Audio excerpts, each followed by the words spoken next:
Hey now, good morning everybody, and welcome. Good morning. Yeah. Let me turn to my announcer. It's the Howard Stern Radio Show! Starring Howard Stern! Thank you. Today's guest star, Kelly Osbourne! Nice. Stephen Baldwin! Whack, whack, whack, whack, whack, whack, whack! And model, Natalia Tolino! To be interviewed naked. And now, the king of all media, Howard Stern! Thank you. Oh, no. Jay Leno heard this and wants I high was going to pitch. say, is the phone ringing? Thank you. Thank you, my announcer, high pitch. I'm trying to get him the job as our announcer before he's stolen away. Yes, please lock him into a contract. Evidently, the Tonight Show has been booming with success since getting John. Leno wants high pitch to get some of the younger kids. I was just reading in the paper an interesting article about how Letterman has been attacking Jay Leno on air ever since Jay announced his retirement. Oh, really? But you read it and... Where's the attack? I don't get... I mean, I'll read it to you. You tell me where the attack is. Right. With Letterman, though, it's more how he says it a lot because the sarcasm he uses. Right. Well, we don't want to look for our attacks. We would like to see them. Bitter David Letterman has stepped up his attacks on Jay Leno in the wake of NBC's announcement that Leno... Oh, and let me stop right now, because I want to say this, and this is going to... I think it's pretty big. I have an announcement of my own to make at 8 o'clock. You do? I do. In 5 years, you're doing what? Oh, not in 5 years. Oh, Howard Stern. No, I have an announcement to make that will affect... I have an announcement to make at 8 o'clock that I think will be fairly newsworthy. Sweet. An announcement of my own. Hello, hello! It's not that high pitch. I decided to make I thought through the announcement I'm going to make. I thought it through a lot, and I tried to figure out when I could make this announcement, and I told you I haven't been able to sleep because I've been trying to figure out how to make this announcement. I see. I know you've been having some sleepless nights. Yeah. You wouldn't tell us what it was all about. So I'm going to put an end to my sleepless nights and just make my announcement, and I will do that later in the program. I'm not doing it now. I will Artie, do it. get ready. I'm hoping it's that you bought the Yankees and re-signed Roger Clemens for tonight's game. You're taking over the show. Well, people have said to me, who won the debate last night? I said, the Yankees won. Yeah, They that's probably- what the consensus is. They didn't win anything. Well, I'm talking about the Yankees' ratings. Yes. Oh, really? They kicked ass, huh? I would imagine. Yeah. You know, I'll talk about the debate. I'll tell you who won. Because you watch these TV news channels, you can't figure out who won. I saw a little bit of it. I saw a little bit of the Yankee game. I know who won there. Well, Yankees lost, huh? They Yeah. 2-0. I mean, That was pretty bad. They had 9 hits. They left a lot of guys on base. It was very frustrating to watch. what was the final score? 2-0. 2-0.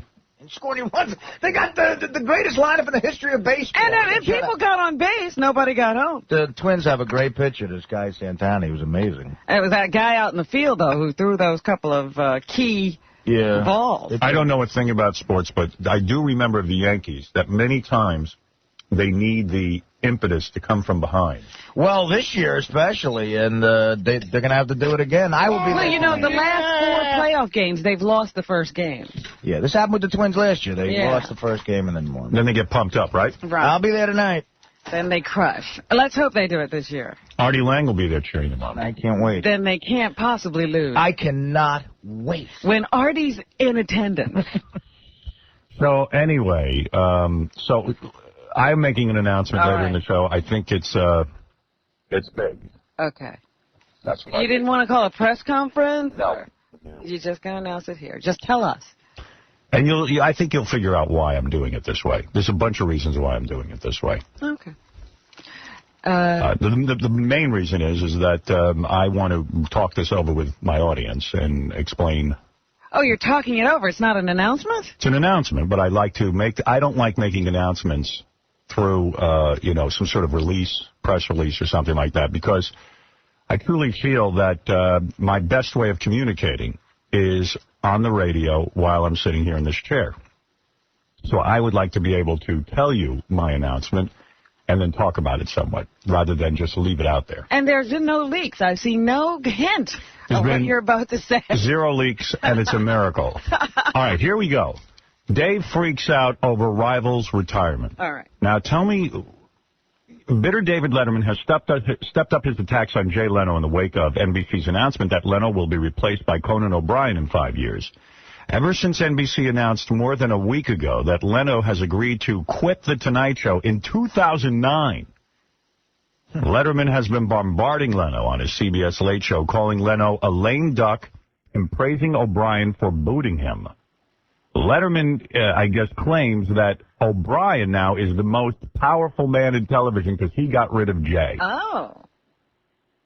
Conan O'Brien is the most powerful person in television because he pushed Leno out of his chair, and he's really calling the shots over there at NBC, Letterman said. And now that we have a friend on The Tonight Show, maybe I'll be invited as a guest on that show. Letterman and Leno, who were once close, you know, about their bitter feud, all that. So, I mean, I like that. Attack? I like that Letterman's on the attack somehow, but I don't understand where the attack is. Why is that an attack? The real attack is, if you want to be honest about it, it's a ludicrous statement that Leno is leaving The Tonight Show in 5 years. Start having a countdown. Oh, it's 10 billion days before Leno retires. I mean, there's no, is there a signed contract that states this? There's nothing like that. What will happen is if Jay Leno decides to stay with The Tonight Show in 5 years, they will pay off Conan O'Brien some money that they've promised him to take over The Tonight Show. And that'll be the end of it. Conan is not the most powerful man in television. Conan is the biggest sap in the world. He's still a lady in waiting. Right. He's the lady in waiting, just like Letterman was the lady in waiting and never got the prize. That doesn't necessarily come to pass. So that's that. I don't know what anyone's talking about. You want to smack someone around and bitch slap them on the air, say what you mean. Now, if you want the answer as to who won the vice presidential debate, first of all, a lot of people didn't watch it. After the first debate, what happens is interest goes down. I mean, there were plenty of people to watch. People are curious about these two guys. And what we saw last night was, well, it's clear that Cheney has a better command of the issues than the president, which only points out more how incompetent this president is and who proves is really running the government. In fact, I mean, Leno, I think, made the joke that, well, if Cheney is debating for 2 hours, who's running the country?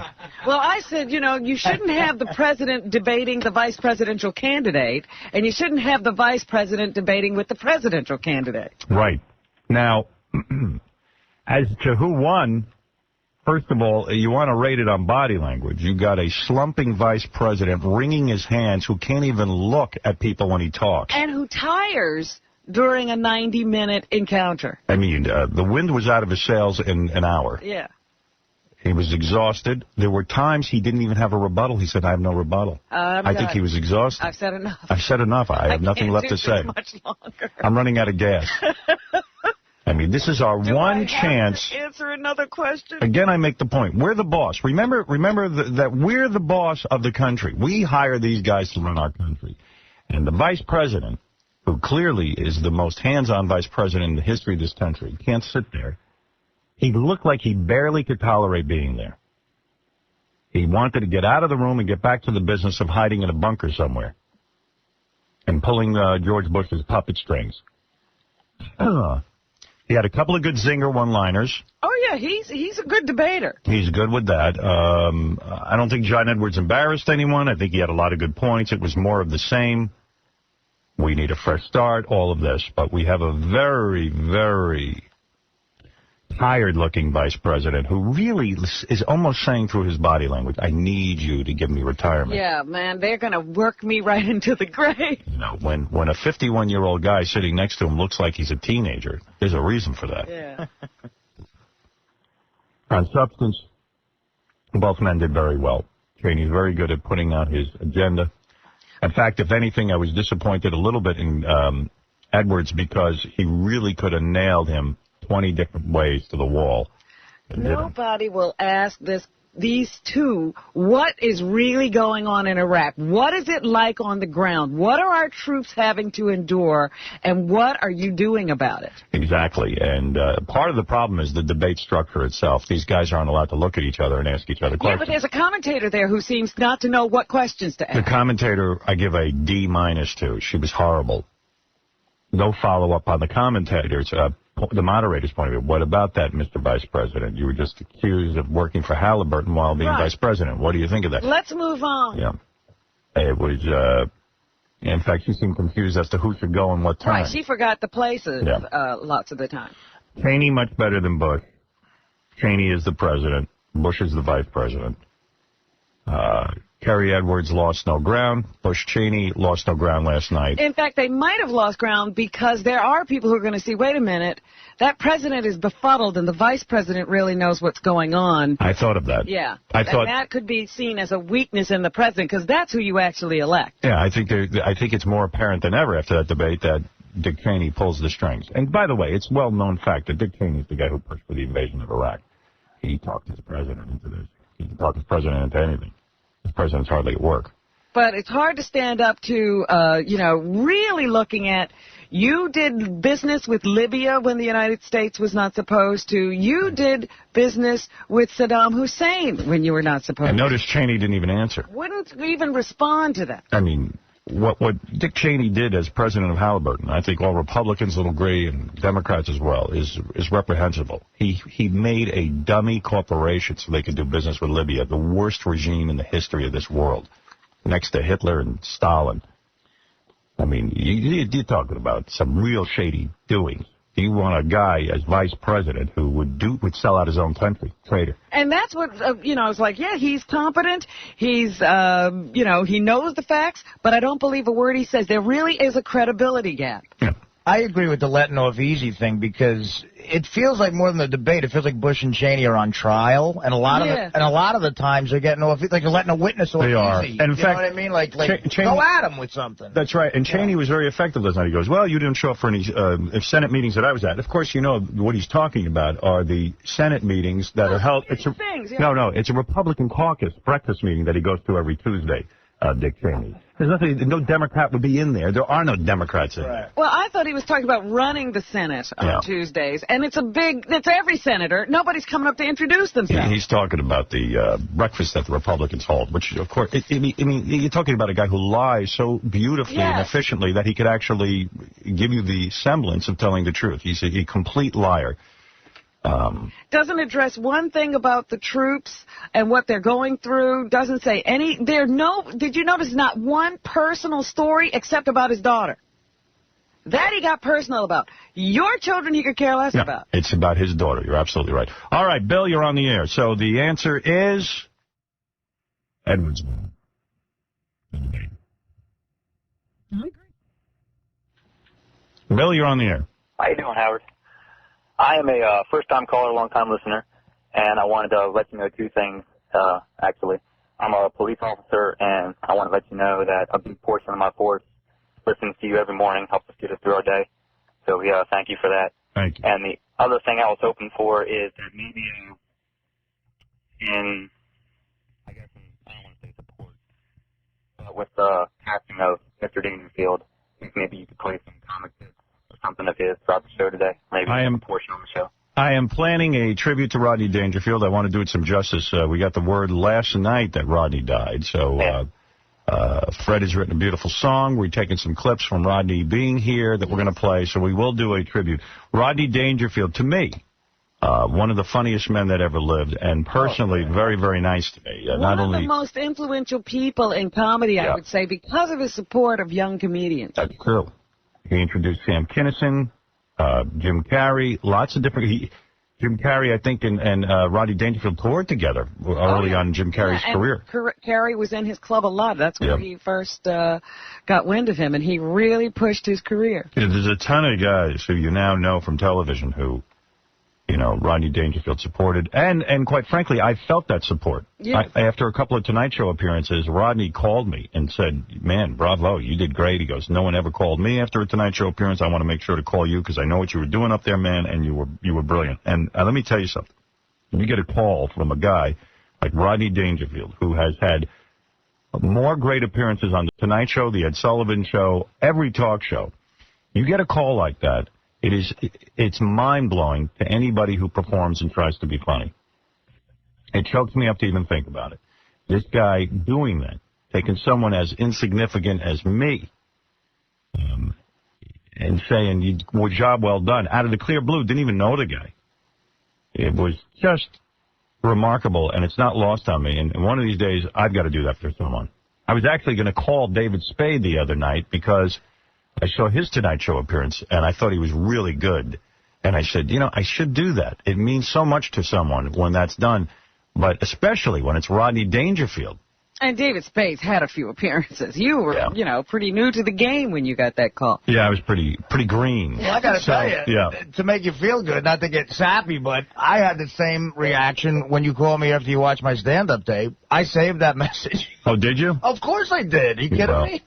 It was very heartfelt. So, the thing is that, we will do a tribute to Rodney, but no tribute will do that man justice. Now, he came in here about a month ago promoting his book.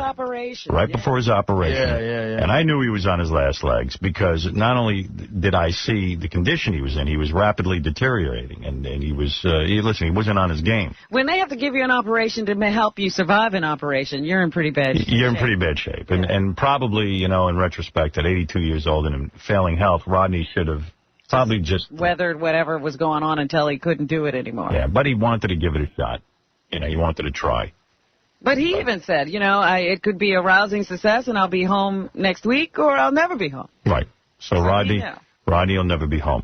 I was a little disappointed in the New York Post. They did a very small mention of him dying, and the one guy they interviewed was Freddie Roman. No offense to Freddie Roman. I just think that we could have found a few people who might be a little more... Maybe they were caught off guard, and they'll have more later today. Daily News did a better job. They gave Rodney more space. He's Rodney Dangerfield. Caddyshack, Back to School, all the great appearances. Big as it gets, man. Yeah, he's not even on the cover of the Post. No, Tiger Woods' marriages.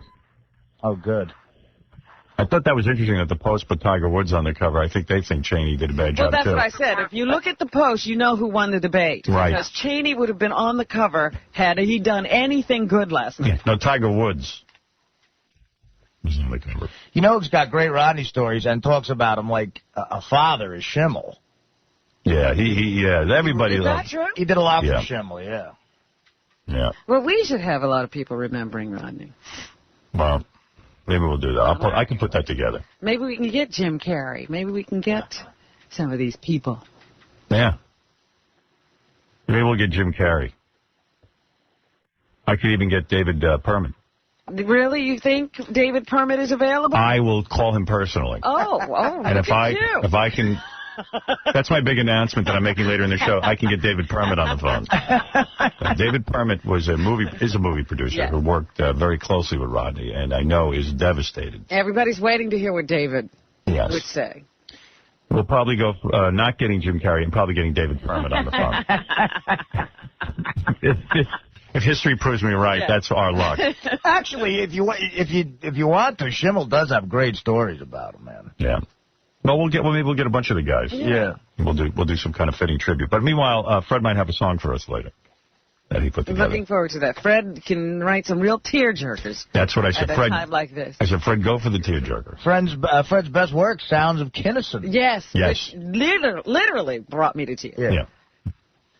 Yeah. Yes, thank you. Thank you, High Pitch. That makes me cry, too. Who's High Pitch?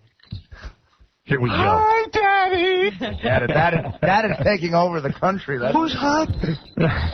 I think after all these years, you're going to make High Pitch very popular.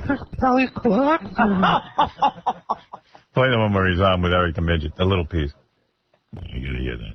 Give me another one. Hello, this is Kelly Clarkson.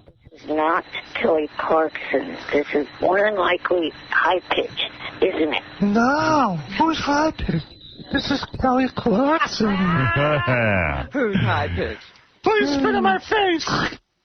I love that his reasoning was, wait, he's on to me. I better say who's high pitch. I know, the greatest dodge in history. Who's high pitch? Oh, yeah. Who's high pitch? Kelly Clarkson's hot. Come on, I got a lollipop for you. Yes, Frankie, you're on the air. Howard, listen, man. A lot of us go to work at 7 o'clock. You got to let us know about this announcement now. I'll make the announcement at the 8 o'clock hour. That's when I think. Quit your job. You're going to have to quit today. my job. All right, I'll tell you, but don't tell anyone. You got to do that to me, man, with the F.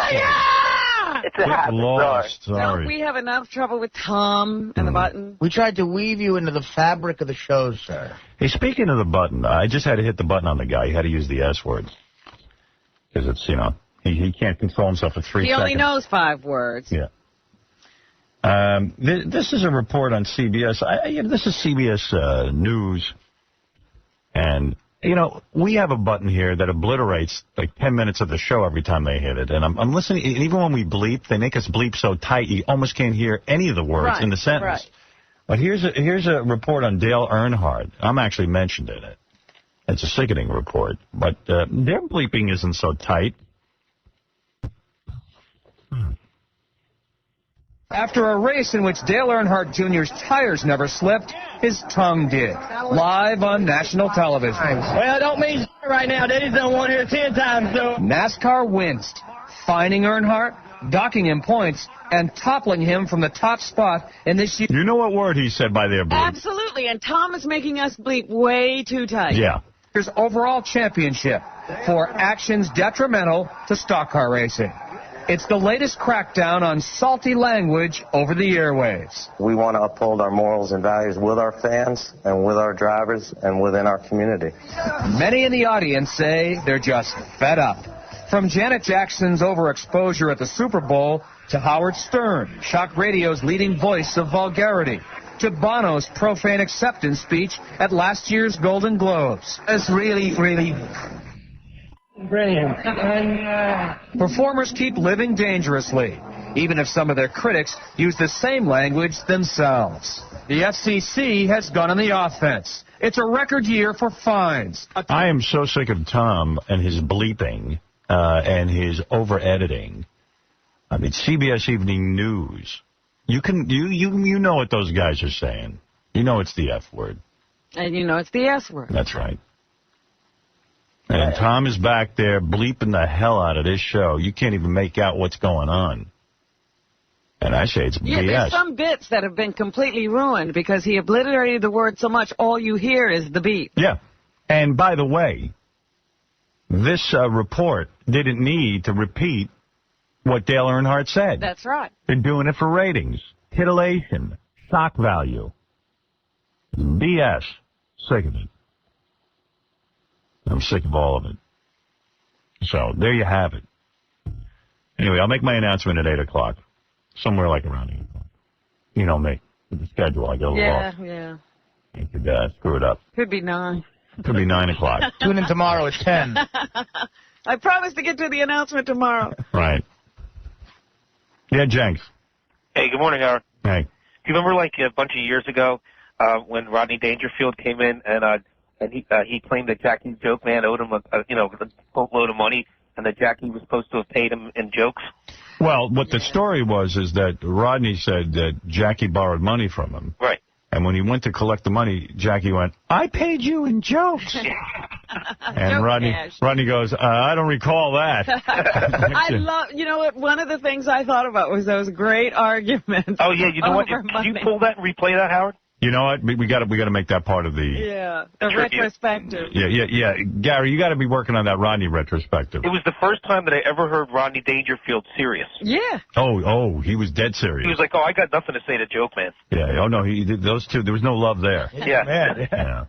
I remember it because it even carried on with, when Jackie came up with the joke payment defense. Yeah. Rodney was like, what the hell is that? Exactly. Yeah. You say, what? What jokes did you give me? Jeff the Drunk, you're on the air. Jeff the Drunk, you're on the air. Oh. Oh. Yes? What's up? Hey, dude, come on. What's up? You can't be serious. Sorry. Is this Hey, Howard. Yeah. I'm moving. Really? Yep. Where to? What country? To a trailer park. Oh. It's gotten that bad? I can't believe a guy who doesn't work and drinks all day is moving to a trailer park. Yeah. What's up with that? What's the country coming to? How is it that a guy who is such a good-natured guy, walks around in a big smelly cowboy hat all day, has a horrible presence, doesn't clean himself up. Hand stamper at a pool. Right. Then loses that. Bad job. Repeatedly gets arrested for DUIs. Who doesn't go to work. If that guy's got to go to a trailer park, what's wrong with this country? It's time for a change in the administration. Obviously, this administration is messing up. Right. Well, He slipped through the safety net. now, what do you mean? Did you buy a trailer park home? Yeah. Oh, then that's good. So you sold your house, your mom's house. Yeah, my mom sold it. Right. And your mom probably couldn't afford to live where she was anymore. She said, well, you know what we'll do? We'll sell the house, make some money, and put some of the money in the trailer park house, and then we'll have money left over to live. Right. She looked at her son and said, we belong in a trailer park. Jeez. And did you ever think to say to your mother, Mom, I'll get a job. I'll get a job. Don't sell the house. This is the house you love, and this is the house you grew up with. No, well, see, she really can't live here. Why not? Because you're there. Because she can't. Why can't she live there? Because she can't walk around, or it's like uneven. She can't really walk around the house at all. You Mine ain't gonna. I gotta move to a trailer park. Why don't you people care about me? I gotta move to a trailer park. So really, the trailer park is better. I suppose. You ever see those trailer park homes? There ain't a lot of living space in there. Oh, no. You're getting a double wide, though, aren't you? We're getting 70-footer. Yeah, see? Sweet. 70 whole feet, huh? 70-footer. You can really spread out in there. I guess your mom will probably lose track of you in there. You'll take the front, she'll take the back. You won't know each other's I home. one end, she's at the other end. It's my job to unplug our house every night. She's calling Jeff on the phone. Jeff, are you here? Jeff, We're going to have to put in an intercom. it's my job to empty the crapper.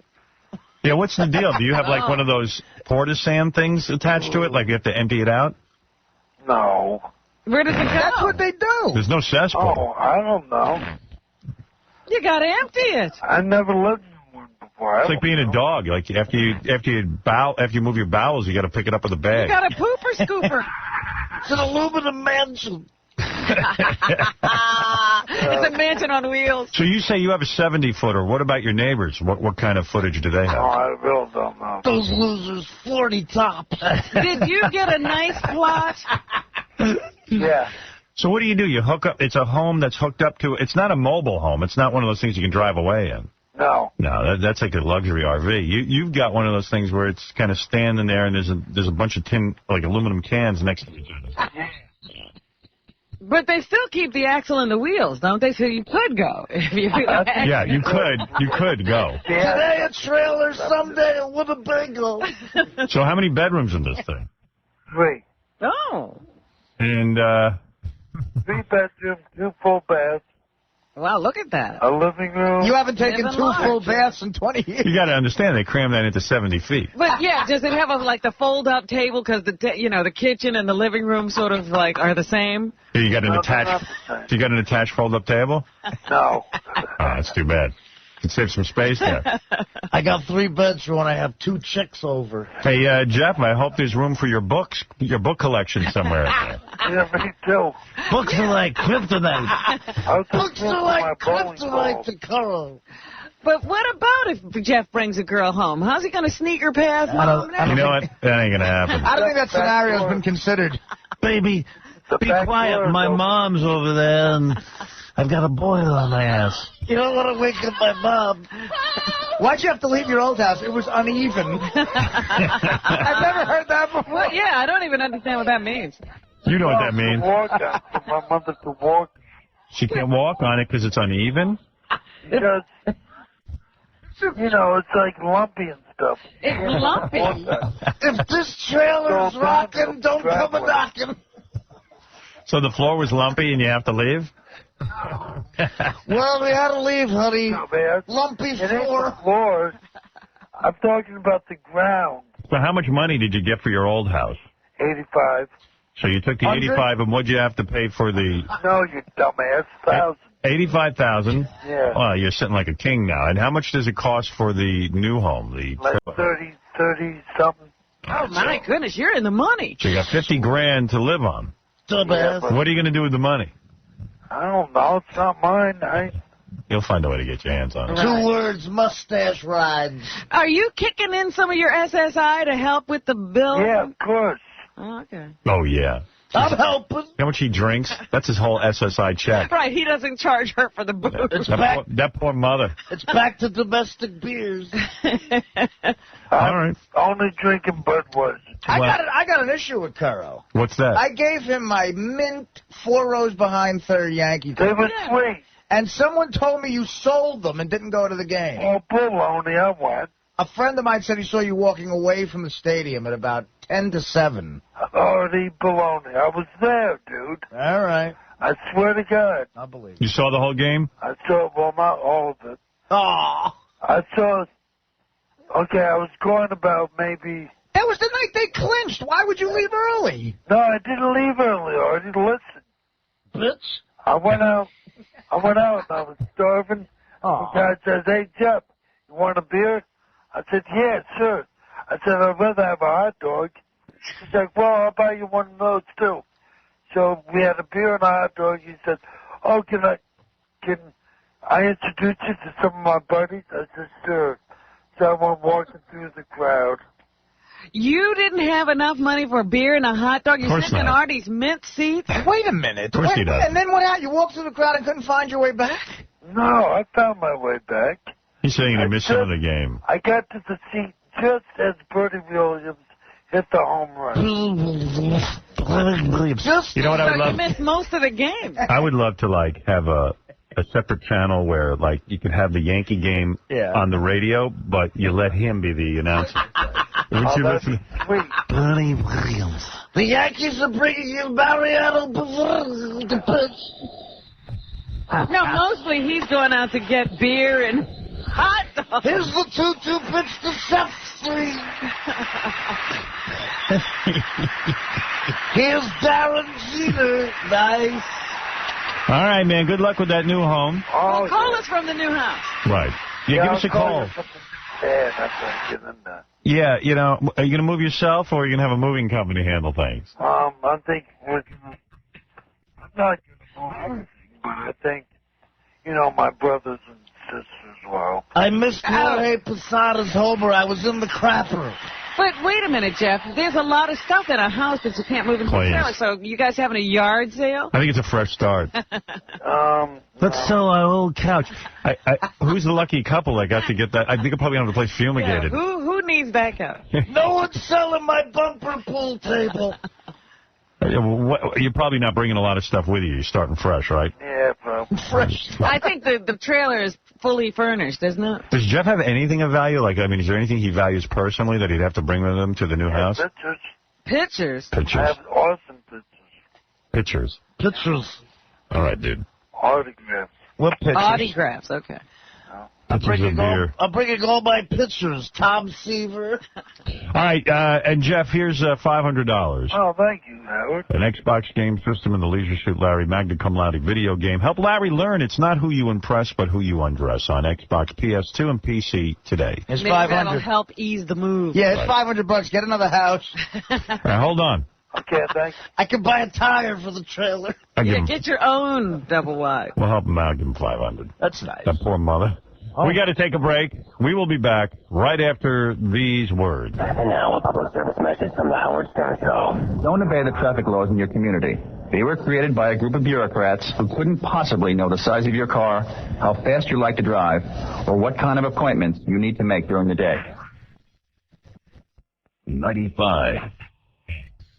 What does the Howard Stern Show mean to you? Hi, this is Artie Lang, and this is what the Howard Stern Show means to me. The Howard Stern Show is the reason I was able to date a hot chick. The Howard Stern Show. It means so much to so many. Christine speaking. Listen, I'm calling you in advance. I'm doing the right thing. This is what's going on today. They're doing something called it's the Wheel of Sex. And they have a girl coming in. Now, they were going to have Benji dip his ass in whipped cream. If it lands on it, he dips his ass in whipped cream and he pushes his ass in the face of the girl. Right. Benji can't do it. They asked me if I could do it. I said, let me call my wife in advance. I really don't want you to do that, no. I'm just putting my ass in whipped cream with cherries. Those are my feelings. I say no. Do what you want. And I knew this was going to be an issue. It's going to be an every time thing. It annoys me. I don't like that behavior. It's not for me. I don't like it. If you think it's fun and it's no big deal, then you do it. I don't know what to tell you. Would you want me to shove my ass in some guy's face? For the sake of comedy. It doesn't matter. So it wouldn't matter. It's not my ass. There's whipped cream separating us. Okay. So if I put whipped cream on my ass and shove it in somebody's face, you wouldn't care? If it was a joke type of thing, like a bachelorette party, I wouldn't care. Oh, okay. So at a bachelor party, I could do that. Okay. I'm just telling you. I'm just telling you. That's what you're telling me. It doesn't. You don't like it when it's the other way around, though. I thought it's fine the other way around. Okay. Hey, listen, I'm doing the right thing. I'm calling you in advance. You don't want me to... And when I tell you my feelings, that's what happens. You tell me I shouldn't feel how I feel. And then you try to convince me otherwise. You ask me how I feel, I tell you, and then you tell me I shouldn't feel that way. I'm telling you, they want me to dip my ass in whipped cream and have Well, if they want you to jump off the building, are you going to do that? If they want me to. Oh, okay. Well, that's pretty...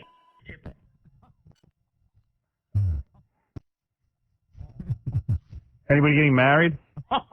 Tiger Woods did. That's pretty epic. Sal said he had to go home and buy his wife flowers and... Oh, dear, to get back in the house? Yeah, he said it was pretty bad. Just for the record, I love my wife. Oh, no. Oh, no, already. You're going to get an apologist in here? She just said to me, I don't want any part of that Jerry Springer Trailer Sideshow radio garbage that you're involved with. Oh. You're doing a good job, man. You took one for the team. Thanks. I just want to apologize to my wife. Our new apologist. Yeah. Yeah, I've been there. I gave her a dozen roses, and she looked at me like I gave her anthrax or something.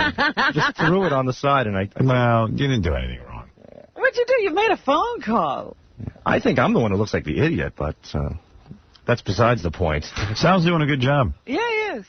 He went down to work with Scott the engineer today, and Scott put on his coat and threatened to leave. What is going on with the two of them? They don't work very well together. What happened? I said, let's get on the ball with the Fred song, because we're doing a Rodney tribute today. And he hands me all the clips, puts on his jacket, and goes, you're the new guy in charge around here, you do it.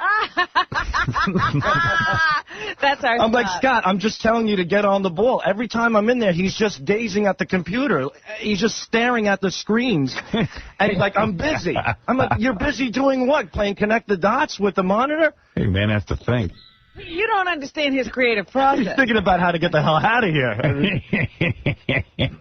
When good Scott doesn't like it when a new guy comes around. No, he doesn't like, it's enough. What is it William Orson Welles says? I take direction from one person. And one person under protest. Under protest. What about Good Charlotte? He wanted to give Vertical Blue CDs to Good Charlotte yesterday. He better not. Well, listen, he was looking for them because I don't have any. I said, try the garbage. Oh, no wonder you were on his F list. Oh, man. All right. Sal working hard over there. Fell off. All right. Nice call from your wife. It's great. Yeah. So much going on. I said this earlier at 6 o'clock. I'll say it again so people don't miss it. In the 8 o'clock hour, I'm making a major announcement. And no, I'm not getting divorced again. You can't. Oh. That's right, I'm not married. Not married. Are you getting married again? No. I'm making a major announcement, and I would like the audience to hear what I have to say about this. So if you can be around the radio, it's a fireside chat with your pal, Howard Stern. I'm very excited about the announcement, and I'm nervous about it because I want to make it dramatic. I want to make it a special announcement. that, I don't know. I just wanted to come out. Have you with worked some on drama. a speech, or, I mean, what are you doing? No, I never work on in my mind, I've said it out loud a few times. You know, I've kind of like... You rehearsed a little. A little bit, but you know me. It never comes out the same way twice. And that's, you know, I've done this so good in my head. You're hoping that it comes up. Yeah, I don't know what'll happen. You know, I don't know. It was a good speech when you gave it to yourself. Yes. Now, you said earlier you were looking for the audience's opinion on this? You wanted to discuss it. No, I just might want some reaction, you know, things like that. I mean, look, I'm going to make an announcement, that's all. But this is something you're definitely going to do. Oh, yeah. It's a do thing. I don't no. I don't make a... No. This is something that's definitely going down. All right. So if the audience calls up and says, that's the stupidest thing I ever heard, it's still going on. Doesn't matter. All right. That's all I meant. It's going on. That's what I was... Yeah, no. My announcement is happening. That's what I was wondering. Because the discussion will lead you to believe that it's something you didn't commit to yet and you want... No. Right. I'm not looking for anyone's opinion on this. Okay. I gave the wrong impression. Yes. No. An opinion wouldn't matter. Now that's clear. You know. If I'm going to shave my head, that means I've done it already. It's not going to be like, I'm going to go shave my head, what do you think? It's going to be, I shaved my head. I did that once and didn't ask for anyone's opinion, and I really should have. Did you? I was coked up at a bachelor party in Atlantic City, and my buddy bet me I wouldn't do it. He bet me $1,000. Shaved my head. It was all patchy. I drove home from Atlantic City. And I was in such a bad time in my life. I was like 24 years old. I just never, made it even. I just wore hats and let it grow in. Oh, you're kidding. You left it that way. It was like a patch here. By the way, this isn't like one of those things where I go, I'm thinking of adopting Beetlejuice. Could you give me your opinion? You know, then the guy called up, man, you're looking for trouble. Or, Mom, I'm getting a pierced earring. Are you moving? Pierced ear. I like that. Are you moving to a trailer park? No. Yeah. So it's you're right. I'm not asking for an opinion. My opinion. You've already made up your mind. This is a true announcement. You're true announcement. Something you're doing. I'm making an announcement. That's right. And I think it's major. All right. And I can't wait to make it. Is there anybody you'd like to have on the phone when you make the announcement? No.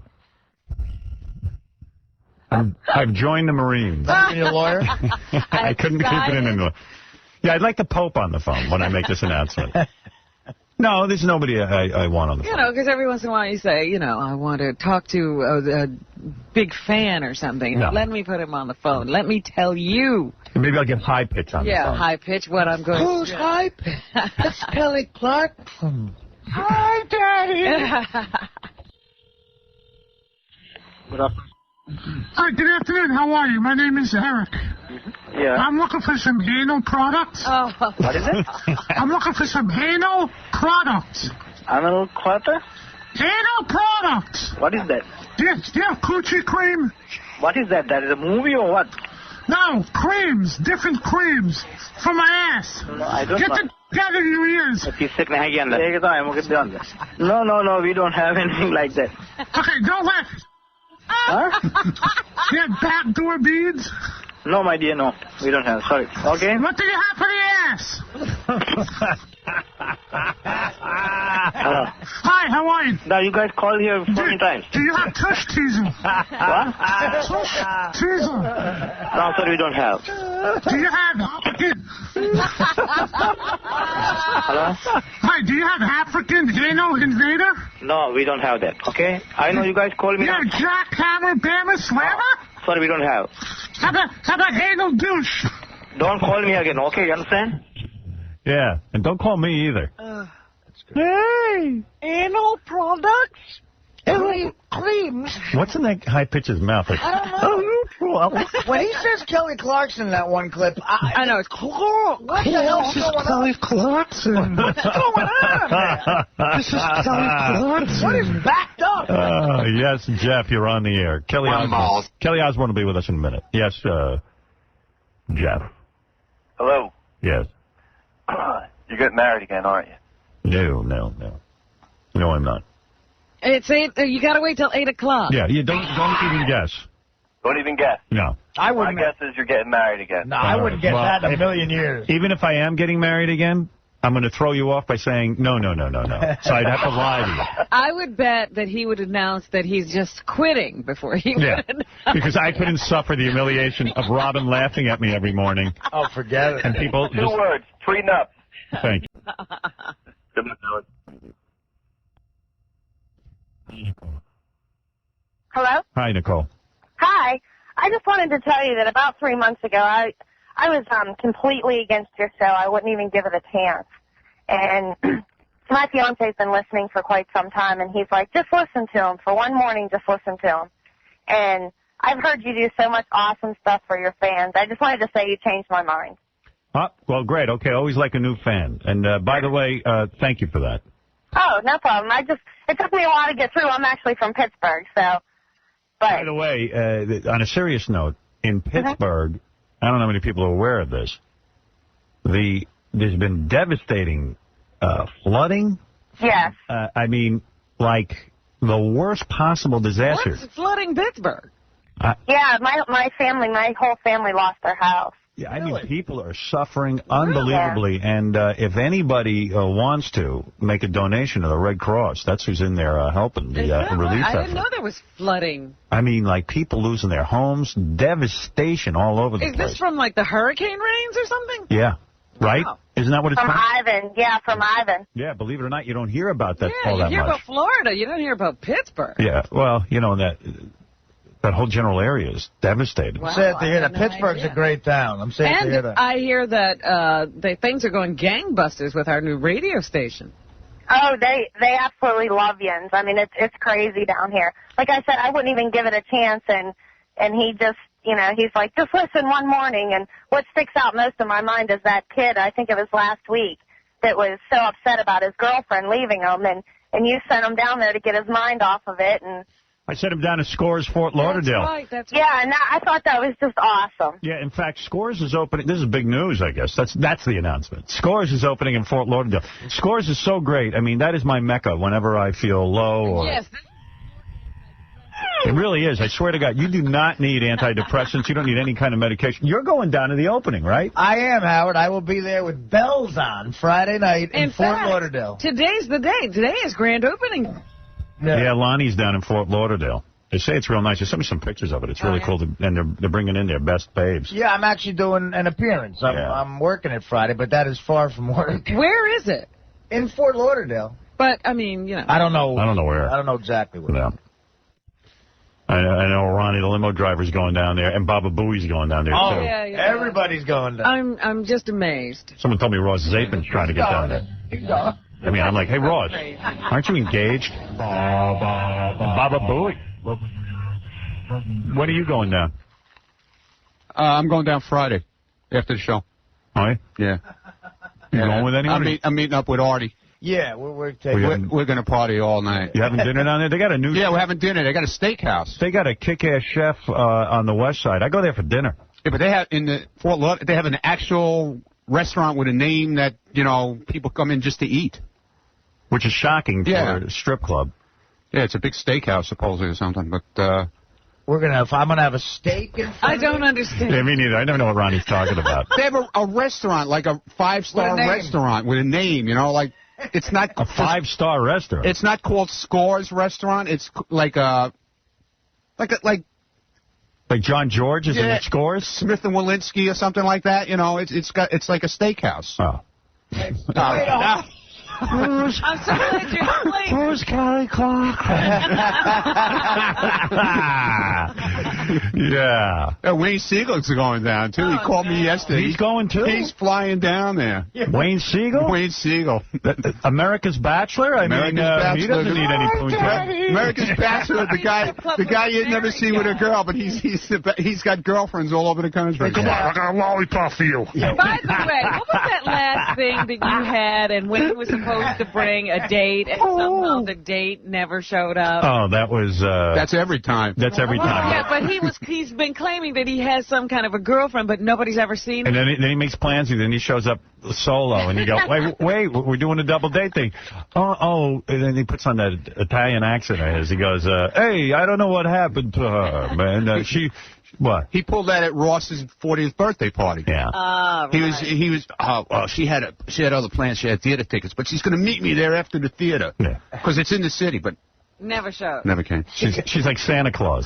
She exists in Wayne's mind. What's going on there? He's got an imaginary girlfriend. Yeah, Wayne's a good dude. Hey, can I bring up something about you're talking about with this bleeping stuff? Yeah. With this Dale Earnhardt Jr. thing? Yeah. Oh, by the way, isn't it shocking? The NASCAR is upset that Dale Earnhardt Jr. said the S word. And do you know what they did? Because you know race car fans, yeah, they fined him. Well, no. Not only did they took away points. So now he was leading the championship, and there's only 7 races to go. They took away his championship. They took $5 million away from him. Because someone out there, and it's again this right-wing religious fanatics that everybody's responding to, that everybody loves so much in this country. I mean, if anything, just vote out Bush just because of them. There's this mentality that somehow race car fans can't hear the S word. You ever hung out with people who go to NASCAR? Yeah, I do. Yeah, I mean, all you hear is the S word. They don't know any other word. They name their kids the S word. Right. All right, we got to take a break. We're going to talk to Kelly Osbourne, who's on a... Looking real cute, too. I just brought her in. She's a cute chick. Yeah. Kelly Osbourne. Who's Kelly Osbourne? Hi, this is Kelly Osbourne. What is going on in his mouth?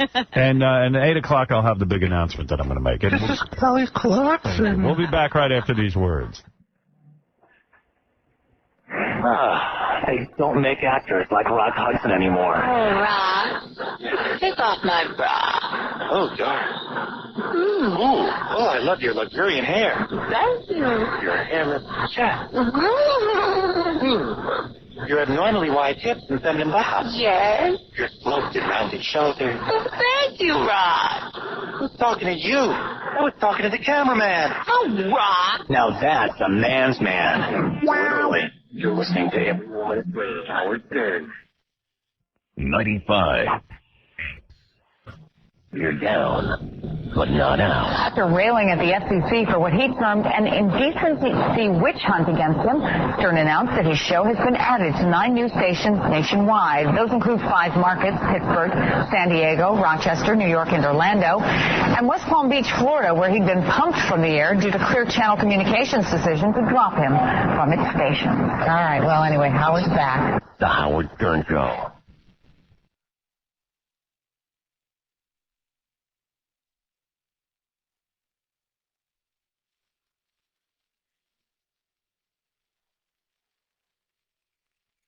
I'll tell you, nobody has to need to nobody, you know. Everybody has it. Well, hookers are giving away posters. I'll tell you, people are nuts. I went to an AA meeting. There was a 2-drink minimum.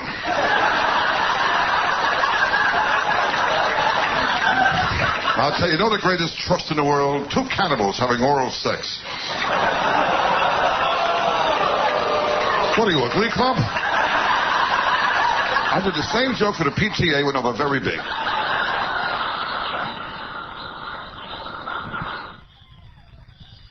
I mean, I don't know who to believe anymore. I got stuck last week, too. I bought a book, How to Make It Big. It was all about money.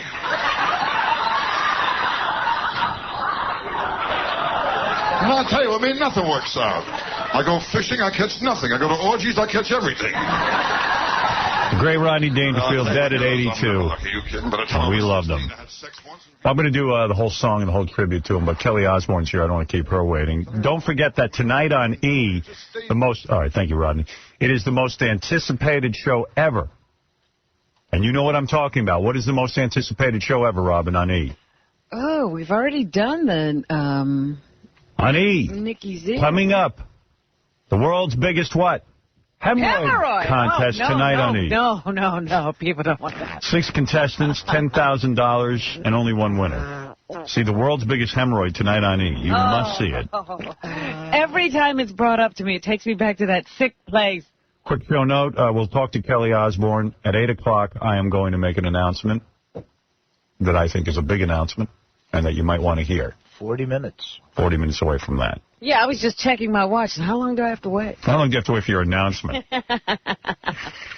Also, Kelly Osbourne's on a regular TV show, not a reality show. Yeah, it's not her family show. She's in a ABC drama, isn't it? Yeah. And also, I will definitely get in my Rodney Dangerfield tribute with the song. Let me see Kelly. There she is. Hi, Kelly. Is. Oh, he's got an interesting new hairdo. I'm afraid to make changes. Well, she does drastic changes. I'm afraid. I don't know. I'm like, I always go like, what if it looks bad? It'll grow back. That's true. How often you color your hair? Like, I mean, this is radical. It's black and blonde. White, practically. I have to do it, I think, I have to do it once a week because my hair grows so quickly. It's cool. Thank you. Yeah, I just don't have the balls. My friends call me a shiitake because they tell me I have a mushroom cut.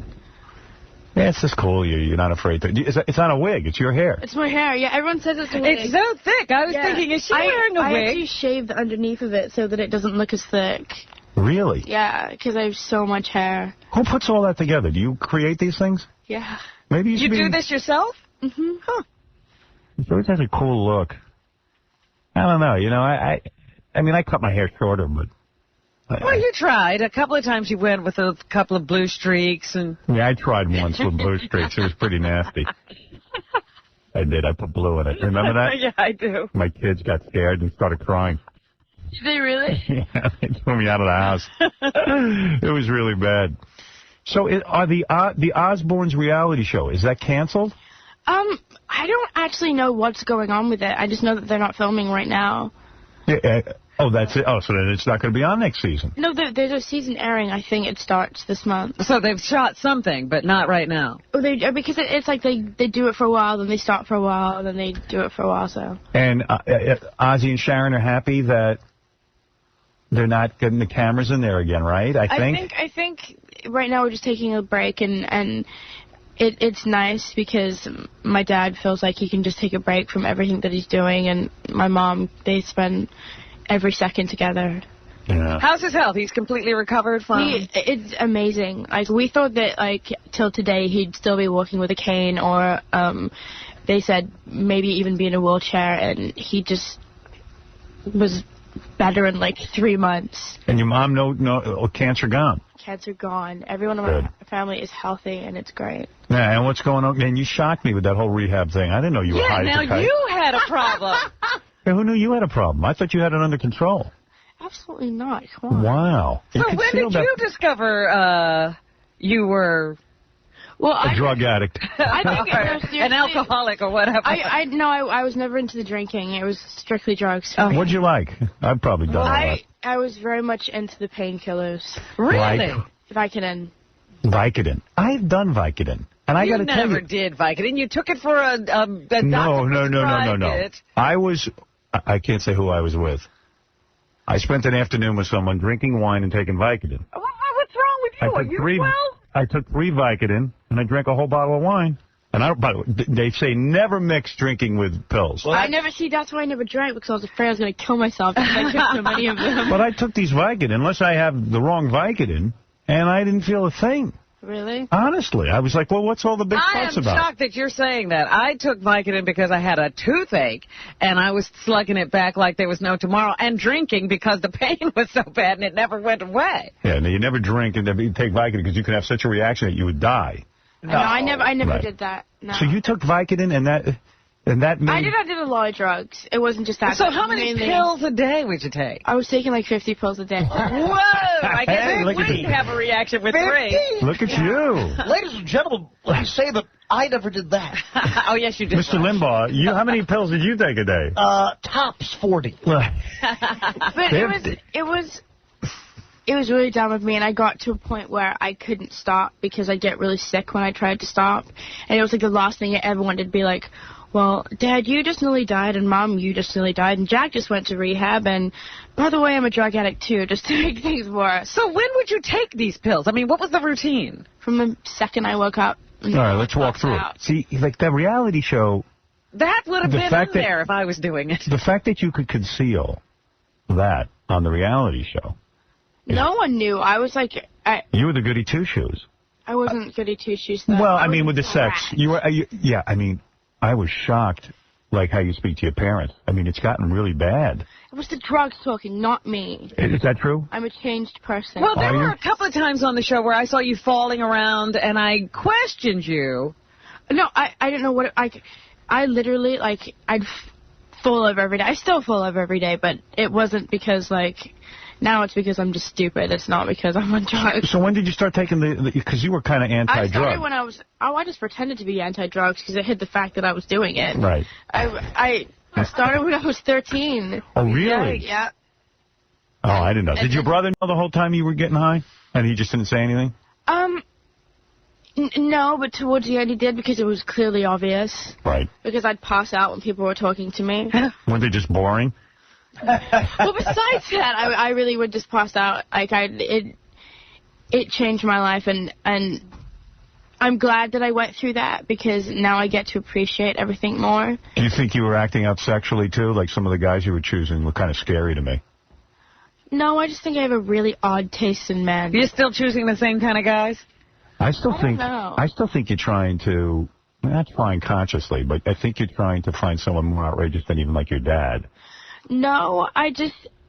Like, you're into these heavily tattooed guys. Even that one guy had like tattoos on his head and stuff. He's like the nicest guy, and we're still like best friends. Like I don't go for looks at all. I go for personality. And maybe you're judging a book by its cover. Just because the guy's head is tattooed, does that mean he's a bad guy? No, I'm saying that it's kind of interesting that she's looking for a guy who's kind of like her dad. Like rock star. There's nothing wrong with tattooed. that. But then again, who else do I meet? Yeah. It's like the only people I'm ever surrounded with. Well, you meet Fred. I don't see you jumping on top of him, and he's the hottest guy I know. Well, he's a little too odd. He's a real guy. You want odd. I got odd for you. You want a real wild guy. Yes. Kelly Osbourne is laughing at me for being odd. Everyone knows, Fred. That's Fred. The spawn of Ozzy Osbourne. Yeah, look at Fred. Just checking. You know he's scary. So wait a minute, we were going through the day, how these pills would go, how you'd take. I couldn't seriously wake up. I'd get really, really ill if I tried to wake up and like not take pills for a day. How do you get all this Vicodin? Like, where do you score? Can I tell you something? It's all the rich kids in Beverly Hills that have the drugs. They do. And you can go to their house and just buy a bunch? Mm-hmm. But there's got to be an original source. Where is it coming from? Because these are from Rush Limbaugh. Drugs. From Rush Limbaugh. I have no idea. There's a parking lot at Denny's. It's like I didn't care as long as I had them. Is everybody hitting up their maid who has... How much does it cost for Vicodin now? Well, it was like $3 a pill or something. Wow. Like that. So if you are taking 50 a day... That's $5,000 a day. Yeah, by my calculation. That's right. 3 times 50 is $5,000. Right? I don't think so. No? Oh, no, anyway. Math's not my strong suit. It's about $1,500 a day, right? No, it's $150 a day. What? That's right. 50 pills times $3 is $150. Is that all? That's I right. could do it. You could afford that. It's a lot of money. So, then they send you to rehab, or you put yourself in rehab? You asked for rehab. Well, it was a bit of both. It was like I was really crying out because I wanted to stop doing it. I just didn't know how, and I didn't want to put that pressure on my family, and I just felt like such a failure, and I was like, I'm either going to die or someone's going to save me. And do you think it was the reality show that pushed you? Absolutely not, because I was doing drugs before that. Yeah, she said 13. Do you think the fame from the reality show sort of escalated it? You got to all those clubs, people accept you. It's one of those things where I took everything I had for granted, and I didn't realize how lucky I was and how great everything that I was doing was and the opportunities that I had. And it was just like, well, whatever, I can do it, so what? Like, So do you think it fueled some of the fights you were having with, like Christina Aguilera and this one and that one? No, She really hates that. Oh, okay. Yeah, I think that's genuine. You can't blame drugs for that. No, I don't think so. Were you the most famous person in your rehab when you went? I think so. And how long did you go? boring. Did you do a 30-day? I was there for like a little over a month, yeah. Is it fun? No, and going to rehab made me never want to do drugs again. Did you have to, like, clean toilets and do chores? No, it was chores, but not cleaning toilets or anything like that. What kind of chores you got to do, right? Like, you have to, like, mop the floors and sweep and do all the dishes and... That was probably good for you, though, because you haven't done that stuff in a long time. You got maids and stuff. That's true. It humbles you a little bit, right? Definitely. Yeah. So what was the gross part? Doing the physical labor or having to sit there and talk in those groups?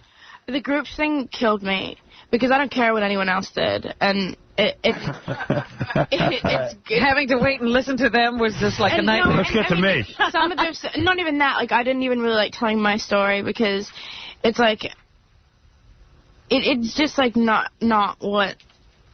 I don't really care if anyone knows my story. I don't really want to tell it to that many people, and it's like I'm open. If you want to know, I'll tell you, but it's not. I don't want to sit there and be like, my life was so hard, and because it wasn't. I was just a brat that got addicted to drugs. So it was just torture sitting there. Is there any sex in rehab?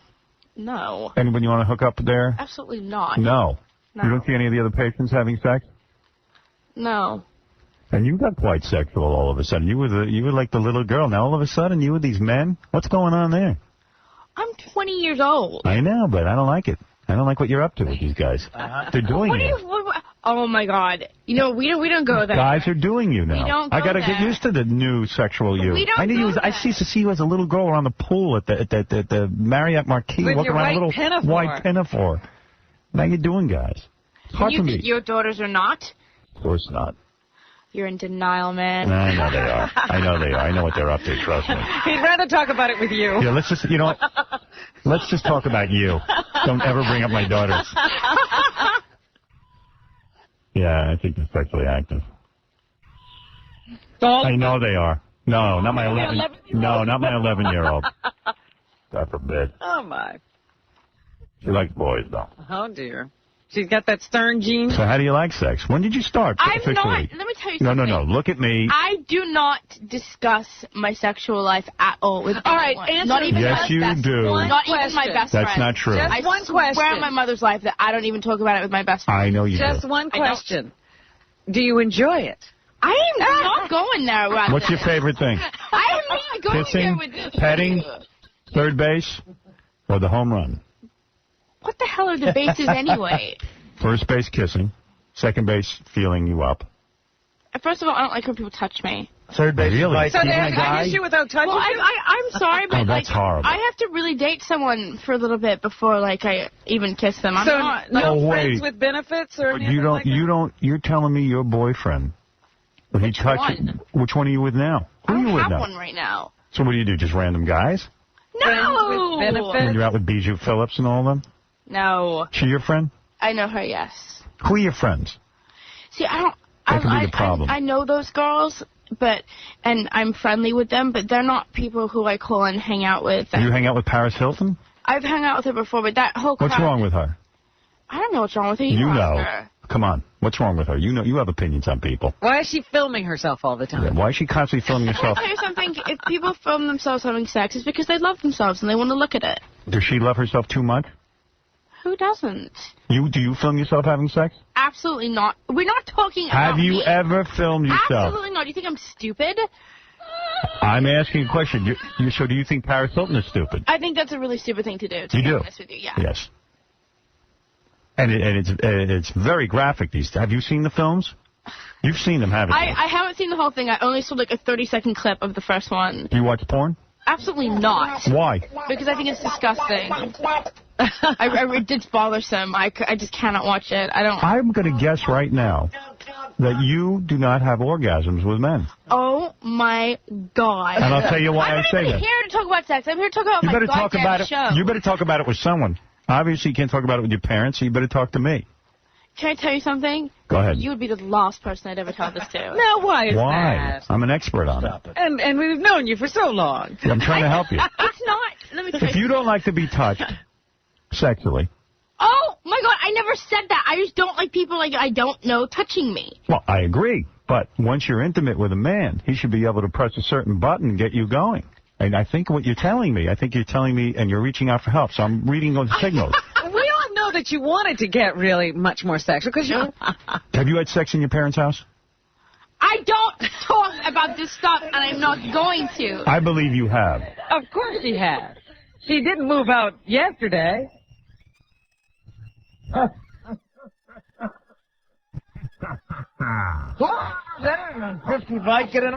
Right. Probably moved out because she wanted to make more noise. Were you on Vicodin the first time you made love to a man? I'm not seriously, you can keep That's on asking key. me, and I'm not talking about sex with you at all. I'm going to have to tie you up and torture you if you don't answer my You're going question. right into that tickle chair. You'll be punished.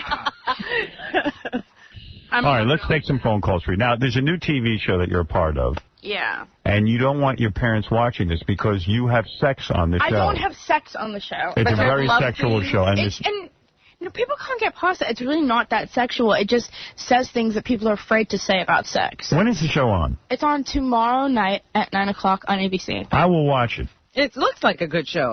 I'm interested. It's called Life as We Know It. It's a And teen it'd be show. right up your alley, yes. Yeah, I love teen shows. You do? I love it. Any movies The with coming of teenagers. age shows, he loves them. He laps them right up. I love it. I love when the kids get in trouble. I love when the kids have love problems. He loves I the My falling in character love, is falling like- out of love. It's like the good one. I read about your character. Relationship. So they call you like the chubby kid? Yeah, I play the fat girl on the show. You're the fat girl on the show. Yeah, and like a lot of people are like, why would she ever put herself through this? And to be honest with you, I did this to like actually help people, to make them understand that then they don't have to look a certain way to be considered beautiful in today's society. One of the things I admire about you is that you are not uptight about your figure. You dress wildly. She's unapologetic. You're unapologetic. You don't try to sit and starve yourself. I like your attitude about your body. Thank you. Are you embarrassed when you take your clothes off in front of a man? We're not going there. Was it weird for you the first time you We're took your not clothes off in front of a going guy? there at all. We're not going there. You can ask me what you want. What I'm about not telling anal? you anything. Anal? I think she's a little The young butt for is an that. extra hole only. I am sorry, but that's disgusting. So that does not go on for you. Absolutely I know not. your mother's a fan of it, so I'm surprised you... Oh, I shouldn't have revealed that. I shouldn't have revealed that. I shouldn't have revealed Say that. that about my mother. I'm sorry, I forgot. Dear. I apologize for that. I shouldn't have said that. She's a fan of it. The fact that I know that about your mom is something I should keep private. You keep that to yourself. Something your mom and I got into. I'm just kidding. I wouldn't even know if your mom's into it. No. Really, I'd like to commit suicide right now. What is it, Bob? I'm so sorry to interrupt, but I do have a breaking news story, and he's only got a small window of opportunity. Lindsay Lohan's dad, Michael, is on the phone. Oh. What does he He's want got to to say? leave in like 10 minutes. Well, you told me to get him Remember on. yesterday we were talking about there's a question as to whether he's having a meltdown, and a restraining order has been taken out by Lindsay's mom. Well, you know Lindsay Lohan at all? Yeah. What's her problem? She's great. She's really She's cool. having family problems. Her dad. Who doesn't have family problems? Maybe you should listen in on this and comment. This is Lindsay Lohan's father, Michael. Michael. Michael, what's going on? Are you having a breakdown? Michael. You. Hello? Hello? Hello, hello? Hello? Michael. Yes. So we read in the paper that people were concerned you were having a breakdown. Are you having a breakdown? You know who you should ask? You should ask the people at the studios that I was with yesterday, or half the people at Yahoo, because I'm dealing with them, selling a business to them. I don't think I'm having a breakdown if I'm dealing with people at that level. Has your ex-wife taken out a restraining order against you? No. Here's what happened. First of all, as reported by that irresponsible reporter named Paula at Page 6, Yes. Yes. who works with Leslie Sloan, by the way, Lindsay's publicist, Yes. or Dina, I should say, my estranged wife. This was obviously all put together because I was told by people at Page 6 that they got a number of phone calls all at once. So following the incident at the house the other night, when Dina came home and tried to run me over. Now, your ex-wife, you're claiming, tried to run you over? In the car with kids in the car, right? I don't understand. No. The kids Kelly were has a not- question. Yes, Kelly. I don't understand why you're trying to publicize this. Like, this is your daughter. Like, she has to deal with this in the media. I don't understand Kelly, why you with all don't due keep it to respect, yourself. I'm not the one coming forward saying things. Well, you're the one calling Howard Stern right now. No, we called him. They called Did me you call yesterday him? while I was in Los Angeles, Right. and I am simply rebutting what was said in the Post yesterday. So you're Because saying it was all nonsense. the other day that Dina tried to run you over. Yes. And then took out a restraining order against you. No, I reported it to the police, and I was given a restraining order against her. Oh. When that was done, she asked to get a restraining order against me in conjunction with the case, which I can't even discuss. Now, are you making, like, tons and tons of phone calls to people? Because that's the other No. And you know what, Robin? You know, if this reporter at the Post did her job, and she was a real reporter, she would investigate what she prints. Because if you look at she said that, number one, Lindsay's assistant, who is being sued, by the way, for what she said, I threatened to kill my wife. If I did so, why didn't Dina report that when it happened? Number two, if Lindsay changed her phone number 10 times, why has it been the same for a year? That's not true. It's not true? What do you know? Because I know Lindsay, and I know that she's changed her number. Honey, I don't know who you are, but I'm a father, and you're wrong. That's Kelly Osbourne on the air. We won't let you put her number. Don't put her number. No, it's disconnected. That number's disconnected.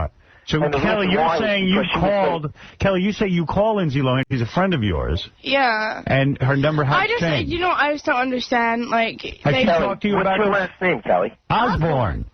Kelly Osbourne. I'm sorry, Kelly. I just don't understand, like, I feel like you're trying to get publicity off your daughter, and I feel like your breakup with your wife has absolutely nothing to do with her, so you should just, like, stay out of the media and not Have you spoken to Lindsay Lohan about this? No. Honey, you know what? You're absolutely right. It shouldn't be in the press. Nothing should have been done. But if you go back to where it started when the incident happened... If it's not true, then why do you care? No, they actually it was my wife's side of the family that came forward and started calling the press. But what is going on between you that, you know, people are trying to run over people with cars? What's going on when you have interactions with Dina? I really, honestly, Robin, I don't even know what's going on. I've been trying to keep this really quiet and mundane and trying. I've just been trying to see my children. Kelly, don't you think this would be a good reality show? I mean, wouldn't this be a good reality show? Lindsay Lohan, her dad, and the mom all fighting with each other. Seriously. I just think it's like a lost thing that, like, a teenage girl really wants to deal with. The truth of the matter is, Howard, that if you put Lindsay, her mom, and me back together, and you put wedges between us and everyone else, there wouldn't be any problems. I just know if I tuned on MTV and I saw your ex-wife trying to run you over, I would watch that show every week. Yeah. I really would. And then to see Lindsay Lohan, maybe in a couple of sexy outfits, I'm thinking it's a Howard, let's not go in the sexy outfit thing with my daughter. She's all right. So, Michael, because I'm in the middle of an interview with Kelly, I just want to wrap this up. Yeah. You are here to say, and thanks for calling us back. You got the restraining order. That you got the restraining order, not your ex-wife, and the stories we've been reading are false. If you look at the time sequence, I was at the police station till 1 o'clock in the morning, then the incident happened. And in the report, which if you want, I'll send it to you, it says that they were giving me a restraining order. The next morning, I guess after she heard this, she got a restraining order in conjunction with her brother's case. Let's have a contest. Who can get Lindsay Lohan on the phone quicker, Kelly Osbourne or you? Hello. Want to try? Well, it's 4 o'clock in the morning out there. Come on, Kelly. Leave her alone. All right. Who can get her on the phone quicker, me or Mr. Lohan? All right. Hey, listen. Call me back if you can tomorrow or something when we have more time to discuss this. Yes, I have to see Dominic anyway, and I'm sure he'll be calling. All right. There he is, Michael Lohan. Thank you, Michael. Thanks, Howard. Thank you, Robin. Bye, Kelly. There you go, Kelly. Sometimes, Kelly, when people have things written about them in the press and they don't have a place to answer, they have to come here to straighten it out. Well, I just don't understand. Yeah, on the Howard Stern show. Like, does he not understand, like, his daughter is, like, one of the most famous teens in the world right now, and the only thing he's doing by, like, talking to you right now is causing more stress for her? But he is trying to defend himself against allegations. But if it's not true, so why should he care? Well, if it's not true, then it's kind of embarrassing to have it in the paper. He's walking around with it in the newspaper. People are looking at him like me and saying, oh, his wife had to get a restraining order on him, and if that's not true... Well, I think from what I've seen, they both look nuts through the situation. Like, no one's worse than the other, and it's just stupid. It would be nice if they could do this privately, but evidently it's getting in the paper somehow. So his point is he's got to fight back. I think it's unnecessary. We'll see with your first divorce. Well, your father's on the phone. I plan on getting divorced at least 7 times during my life. Ozzy Osbourne, is that you? Hello, Howard. How are you? Good morning. Good morning. How you doing, baby? I didn't even know that... that's your dad, isn't it? No. I think it is. Good morning, baby. That's not right. It's not? No. Is there anything you want to say, Ozzy? Well, I wanted to talk a little bit about Kelly's new television show. All right, go ahead. Well, you know, I'm not going to watch, man. I'm just going to sit around and play Xbox. Why wouldn't you watch your daughter's own show? Ozzy, you got to support your daughter. We'll make up. I don't think that was Ozzy either. Terrible. You're going to pleasure yourself to your daughter's show? Yeah, why not? It's my mother as well. Sometimes it goes, you know. You're stumbling too much. All right. Well, thank you, Ozzy. I love you, baby. I love you, too. All right. There's Ozzy. Isn't that nice? Father's going to pleasure himself. Every time I've been on your show, there's been somebody calling impersonating my father. It's the same guy. They love Is it the same guy every time? Yeah, it's getting Billy, we know. All right, Bob, go ahead real quick. Now, Kelly's new show, Life as We Know It, got great review in the paper today. Yes. I saw a 3-star review for it, which was... a lot of hype. Yeah, but did you hear what she also said, too? She's like, how could her parents let her get, bashed like that? Like, she I thought it was weird. She doesn't see the point in it. She doesn't see, well, I'm okay with how I look, and I feel like I could help people, so that's why I took the role on it. My parents had nothing to do with me doing the show at all. Right. I understand that. And I don't think people realize you're 20. And you make your own decisions. But people think you look young. People think you're like 15. I play a 15-year-old on the show. I believe it. Jeff the Drunk, you're on the air. Make a nice question. Hello, Kelly. All right, well. How are you doing, baby? Good, how are you? Don't get sexual with her. She's like a kid. Kelly? What do you want, Jeff? Kelly? Do you enjoy giving oral? Well, that's a very inappropriate question. I can't believe he asked that question. What about it? Answer the question. What do you say, baby? Oh. The fact that he called me baby kind of makes me want to throw up in my mouth, so I don't want to talk to him anymore. Hey, you might want to talk to him. He just got a whole new trailer home. Yeah. Him and his mom. I just bought a house for 85 G's, baby. No, 30. They're keeping 50. That's right. They're keeping 50. Oh, I got to pay my capital gains tax. Hey, Bob, you're on the air. Howard, you got to get this pompous, arrogant little puke off the air. I'm sorry, I'll leave. Listen, she's not good looking, she's not sexy, she's not intelligent. She has nothing to put on her resume except she's Ozzy's daughter. Exactly. And by the way, so why can't I live my life? Who gives a crap? Well, I'm not a rock star. I'm just a rock star's daughter, but I'm having fun. What's wrong with that? What has she done that's wrong, you get up though? in the morning and look in the mirror. Do you see the same thing that the rest of us see? Come on, she's such a cute girl. so crazy. Stop it. She's Now you're being outrageous. Now you're just trying to upset somebody. He's just stupid. I don't like. You know, when times people say that to me, he could come up with a little something more original. You're enjoying your life. You're trying to make a life And of she's your own. making she's taking advantage of the opportunity. What does he do? He goes to a miserable 9-to-5 job every day. I couldn't help who I was born to. All right. Let's go to Dominic Barbara. What is it, Dominic? He's gone. Oh. All right, one last call. Let's go to Pete. Are you there, Pete? Hey, what's going on? Hey. Hello. I just had a couple questions for Kelly. Yeah. Well, do it. Kelly, those pills that you were taking, those painkillers, did they have M's on them and peanuts in the middle? Oh, what is that? Another one. No, but seriously, no, I'm friends with Kelly. I met up with her after a hamburger eating contest. Oh. People are outrageous to that. But that's you think I don't get that every day. Really?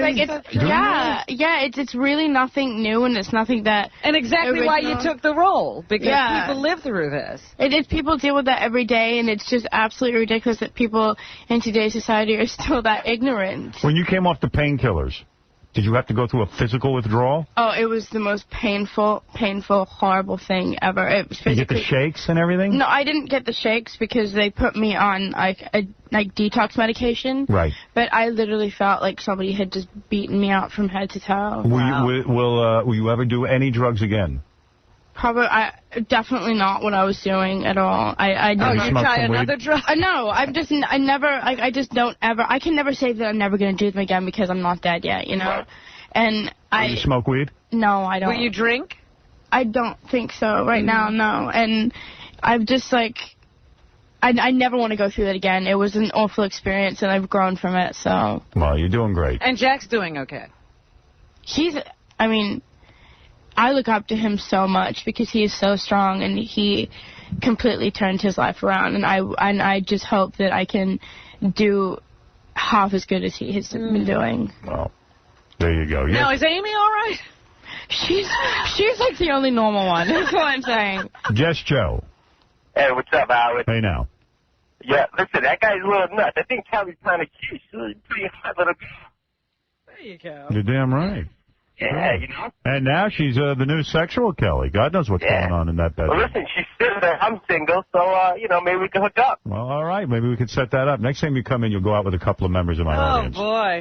All right. I guess we'll never see you again. All right, Kelly's excited. Life as We Know It, premiering tomorrow night at 9 o'clock on ABC. This is a regular job now. You have to memorize lines. You have to show up at work early. I do. It's like it starts at like 6:30 every morning, and I finish by like 10 at night. How did it come about? Did somebody approach you? It was, Is it too much work?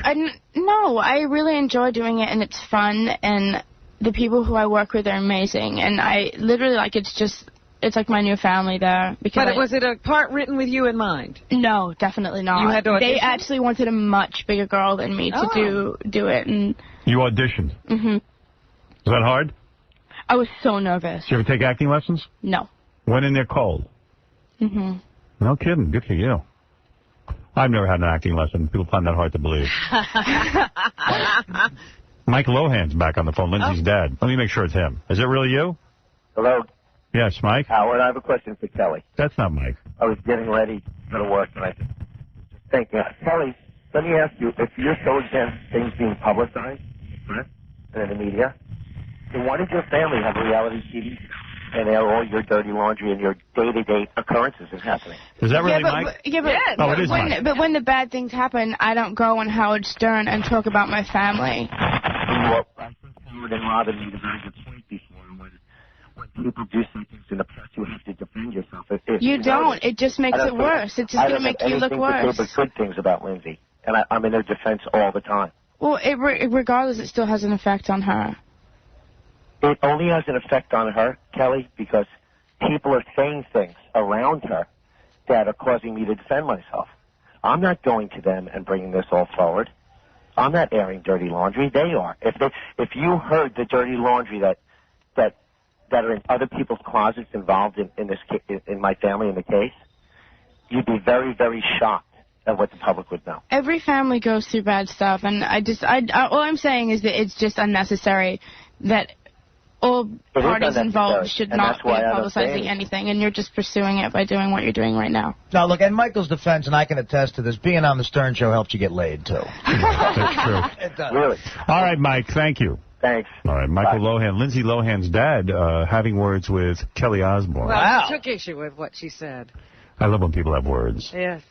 Well, you're right. I know. I went through a divorce, and I try to keep everything quiet and, not in the public. Because somebody firing from one side. You know, everybody was in agreement to try to keep it on the DL. It's like the only people that really, really get hurt by this are the kids when the parents get divorced because they don't know what's going on. Right. It's true. But you are in a quandary when somebody's firing away at you in the press and you don't say anything. It kind of makes... It gives only one side of the... Are those Lindsay Lohan's real boobs? For real? I have no idea. Not on. You've never touched them? No. You've never made out with her? No. Ever do it with a girl? No. It's a lie. I kissed Kim Stewart once, but never... Why? I was drunk. But you don't drink. This was before. Okay, all right. Kelly Osbourne on Life as We Know It, premiering tomorrow night at 9 o'clock on ABC. I'm going to tune in. I'm going to support your show. Well, thank you. And if I watch it, that means all of America will watch it.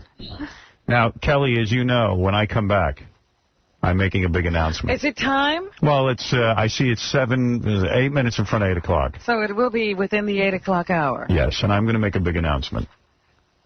A big announcement? A big announcement, yes. To do with? I don't want to even say. We're all waiting to hear what he has to say.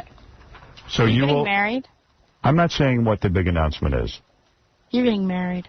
I'm not saying what the big announcement is. He's starting a Vicodin ring. You might be interested in this in case you go back to your old ways. And for the record, it's fine to drink. Did you have to get rid of a bunch of friends? Or... I did. Yeah. I really did. I had to change everything. Wow. The announcement is I'm marrying your mother. She's leaving Ozzy and going to be with me. Nice. And now I'm in the reality show. I'm your new daddy. Oh, my. Hello, Daddy. Hi, Daddy. Thank you. I'm making a big announcement. All right. I think everyone will find it very interesting. That's all I'm saying. Okay. All right. Kelly, thank you. Thank you for having me. Love seeing you here. Say hi to the whole family. I will do. All right. Actually, Robin, I will be converting to Islam. Ah, well, there's something. I have joined my Islamic brothers. I'm glad you're here where I could watch you then. All right. I will make, what is it? Oh, Kelly has to go. All right. I will, I'll be back right after these words. Couldn't get any stranger. Underdog woman! Another thing, and I only bring it up because a lot of fans have written in and mentioned that they saw you on the Stern Show. I didn't know. I had never heard of or seen his show before they asked me to be on it. I did not know that he was such a vulgar television host. You might consider him the King Midas of smut. So after having been on it, I was so shocked and so maltreated. And no more Howard Stern, right? That's Thank goodness. And enough of him. Because you said they were like drug pushers making you do shows, right? That's right. They forced me to do shows against my will, and when I saw that I was surrounded by impurities, I had no way of getting out of the room because I was always strategically placed that I was in the crowds and couldn't find my way out. Wow. This is the Howard Stern Show. 95. I'm Jenna McCarthy, and Howard, thank you so much for grabbing my boobs. It felt so good. The Howard Stern Show.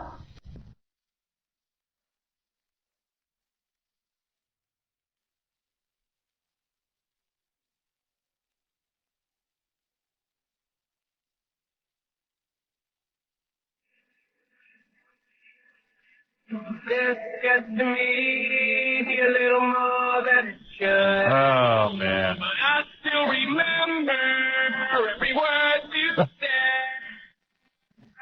I guess it.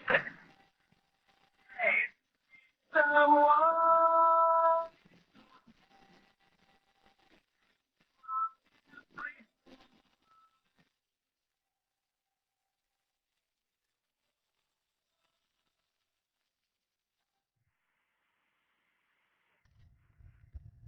All right, thank you.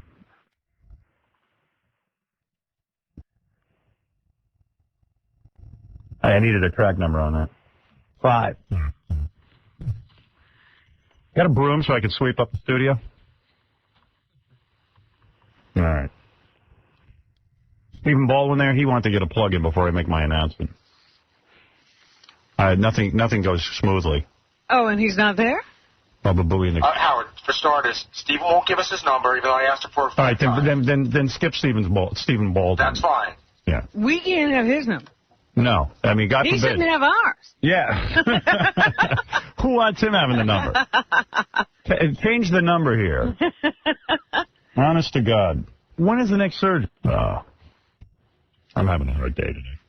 I'm having a hard day today. I'm going to tell you that. Oh, yeah. Something I can't get it.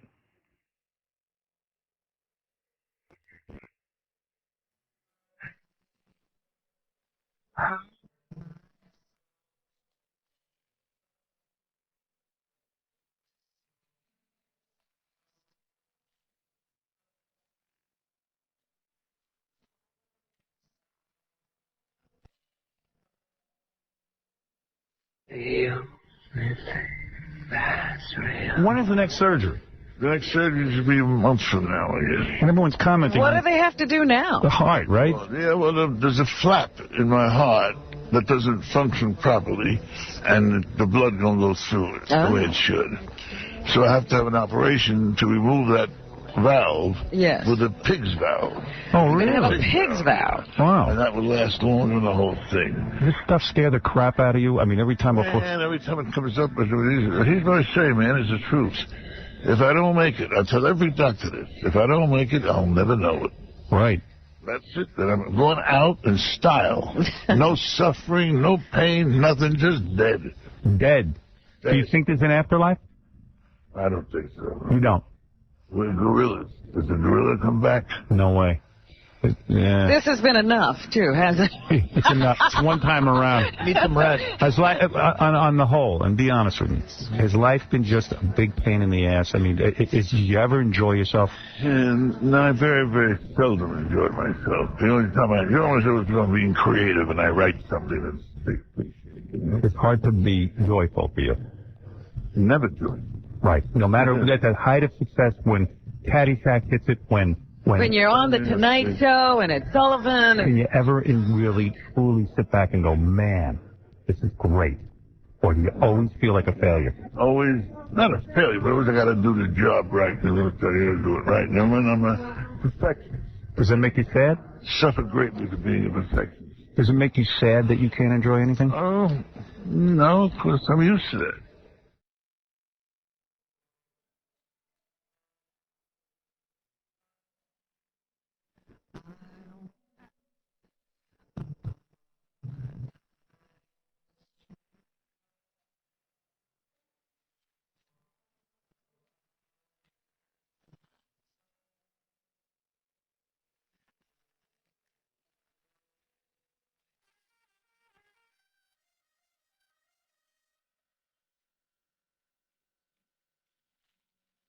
Yeah, I could park my car, get my bags, and put on some weight, will you? Hey, Wang, what's with the pictures? It's a parking lot. Come on, will you? I think this place is restricted, Wang, so don't tell me you're Jewish. Okay, fine. Hey, kid, I'm Al Chervik. I'm playing with Drew Scott today. This is my guest, Mr. Wang. No offense. Oh, can you have a half dozen of those Vulcan D10s and set my friend up here with the whole schmear? You know, clubs, bags, shoes, gloves, shirt, pants. Hey, orange balls. I'll have a box of those. Give me a box of those naked lady tees, and give me 2 of those. Give me 6 of those. Oh, this is the worst looking hat I ever saw. Well, you buy a hat like this, I'll bet you get a free bowl of soup, huh? Oh, it looks good on you, though. Poor Rodney, gone. Didn't have too many happy days, but he made us happy, right? He had a life. He had a life. And he was great for us, yeah. He might have been depressed. He was depressed. He was great for us. We were going to break into a song that Fred wrote, but, of course, as in typical fashion around here, no one could get it to me on time. Fred is creating the White Album. Well, then we won't see it for some years. Yeah. So, anyway, Rodney, sorry I can't give you the proper send-out. Not right now. I'll work on it. We might get it right in a week. You know, we've got time because he's going to be gone. He's not coming back. All right. Take as much time as you need. So is there going to be a big memorial service? It should be on they should be in 3 different places, his memorial services. New York, Las Vegas, and California. Yeah, I don't know. Who the hell knows what's going to be? I would go. I loved Rodney. So I tell you, when Mona died last winter, I took myself out. If you keep busting your hump 16, 20 hours a day, you'll end up with a $60 million funeral, you know? Hey, Doc, can you scare up another round for our table over here and tell the cook this is low-grade dog food, all right? And here, take this for yourself, okay? Gee, I had better food at the ball game, you know? I tell you, this steak still has marks where the jockey was hitting. Well, anyway, today I just stick to real estate, you know? With the market these days, if you own anything but land, you own a popcorn farm. Oh, somebody stepping a duck? My favorite thing is when Ted Knight used to be with him on Caddyshack. That was good. That was when he would walk in the room. Come on, honey, let's go, huh? Hey, boys, how are you? Hey, how are you? Hey, we're both starving. When do we eat, huh? You have worn out your welcome at Bushwood, sir. Is that so? Who made you pope in this dump, huh? Bushwood? A dump? Well, I'll guarantee you'll never be a member here. Member? Are you kidding? You think I'd join this crummy snobatorium? Well, this whole place sucks. That's right, it sucks. Only reason I'm here is maybe I'll buy it. Buy? Bushwood? You bad! You bad! Hey, I'll break it up! So good. I punched myself in the head during the Rodney tribute when I came up on the S word. But no one had bleeped. I couldn't believe that. I was really shocked. And, of course, I'm sure there was a big hole in my Rodney tribute. It forced me to punch myself in the head. Now I have an aching headache. All right, I have my big announcement to make, but Stephen Baldwin insists on getting a plug. Stephen? Hey, Stephen. Good morning, sir. Love to give you a plug. You're a friend of the show, but I'm going to do it quick if you don't mind, because I have a big announcement to make. Oh, rock and roll. Yeah, it's not like you're Tom Cruise. You know. Yeah. And Stephen, why is it we can't have your phone number again? I mean, what are you afraid we're going to stalk you or something? Yeah, might we call? I've given it to Gary 10 times. Steven, I said to you, can I have your phone number last break? And you said to me, I don't have a number I can give you. Is that not the conversation we had? I'm calling you from Detroit, Michigan. I'm here with my skateboard ministry, and my bag was lost, and my phone with the number you got was in the bag. So if I had your number, it would be useless anyway because you lost your phone. No, because it was in a bag that was lost, and now I got it. So now you can call me. All right. Anyway, What do Steven. you want to say, Steve? No. Steven, Steven's got a show he's promoting called Scare Tactics. It's on the Sci-Fi Channel. He took over for Shannon Doherty. Don't you think that the show Scare Tactics, where you go out on the street and you make people... You lie to people, essentially. You lie to people and make people's lives miserable. Doesn't that conflict with your newfound born-again Christian attitude? Not at all. But first of all, I heard you were a fan of the show. Is that true? I've never seen it. I've seen it. I think it's interesting. It's hilarious. But doesn't it conflict? Wait a second. I want to tell you something. I think Scare Tactics is the show. I had a friend walking her dog. And she was walking her dog. And a cop came over and said, we have to take your dog away. You're not properly licensed. She started crying and broke down in tears and started fighting with the cop and almost had a heart attack. I thought that was Boiling Point. Was it Boiling Point? Yeah. It's not the But isn't Scare Tactic that kind of thing?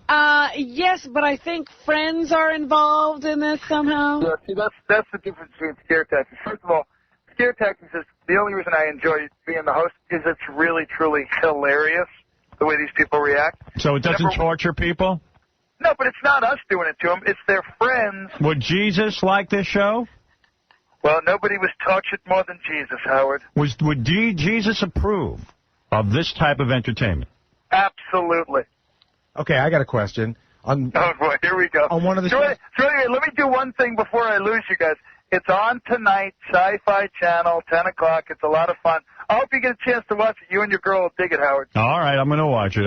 I was just confused about the whole Jesus thing. It's totally hilarious. Would Jesus host this show? I don't think so. Okay, on a past show, they performed an occult ritual to scare the crap out of people. Is that something that you're up for, doing occult rituals? No, of course not, Gary. That's a silly question. I'm calling for you to resign from your new hosting position on Scare Tactics. Yeah, so what if that was the show? Would you not host that particular show? I think Jesus wouldn't host it because it's on Sci-Fi Network. He'd hold out for NBC, ABC, or CBS. HBO, maybe. Yeah.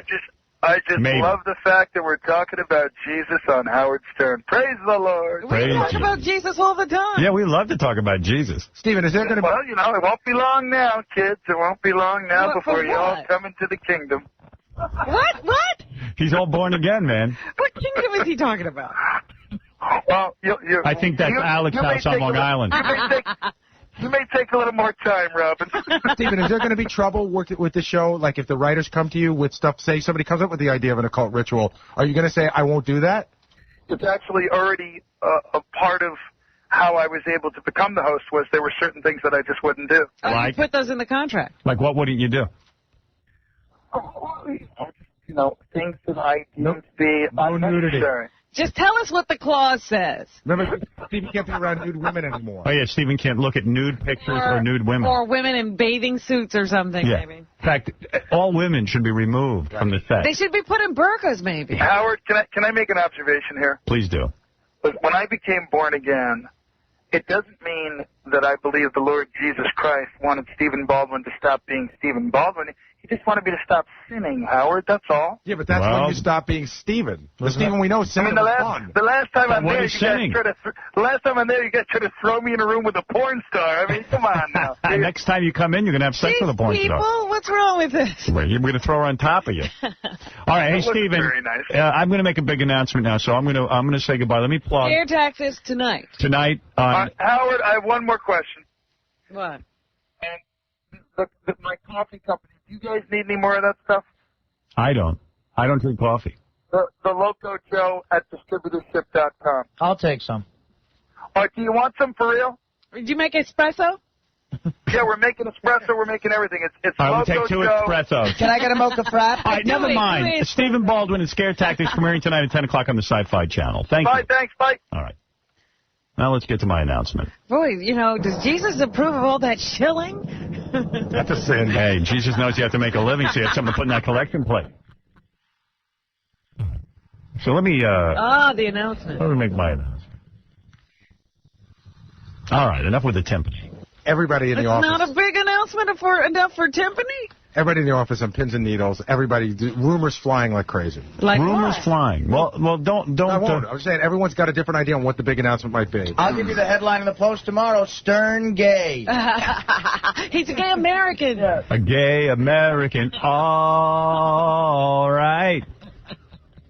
All right, the announcement is Gary is fired. I've had it with you. I suspected that yesterday. Well, that's part of it. Here's the announcement. I'm gonna play a tape first.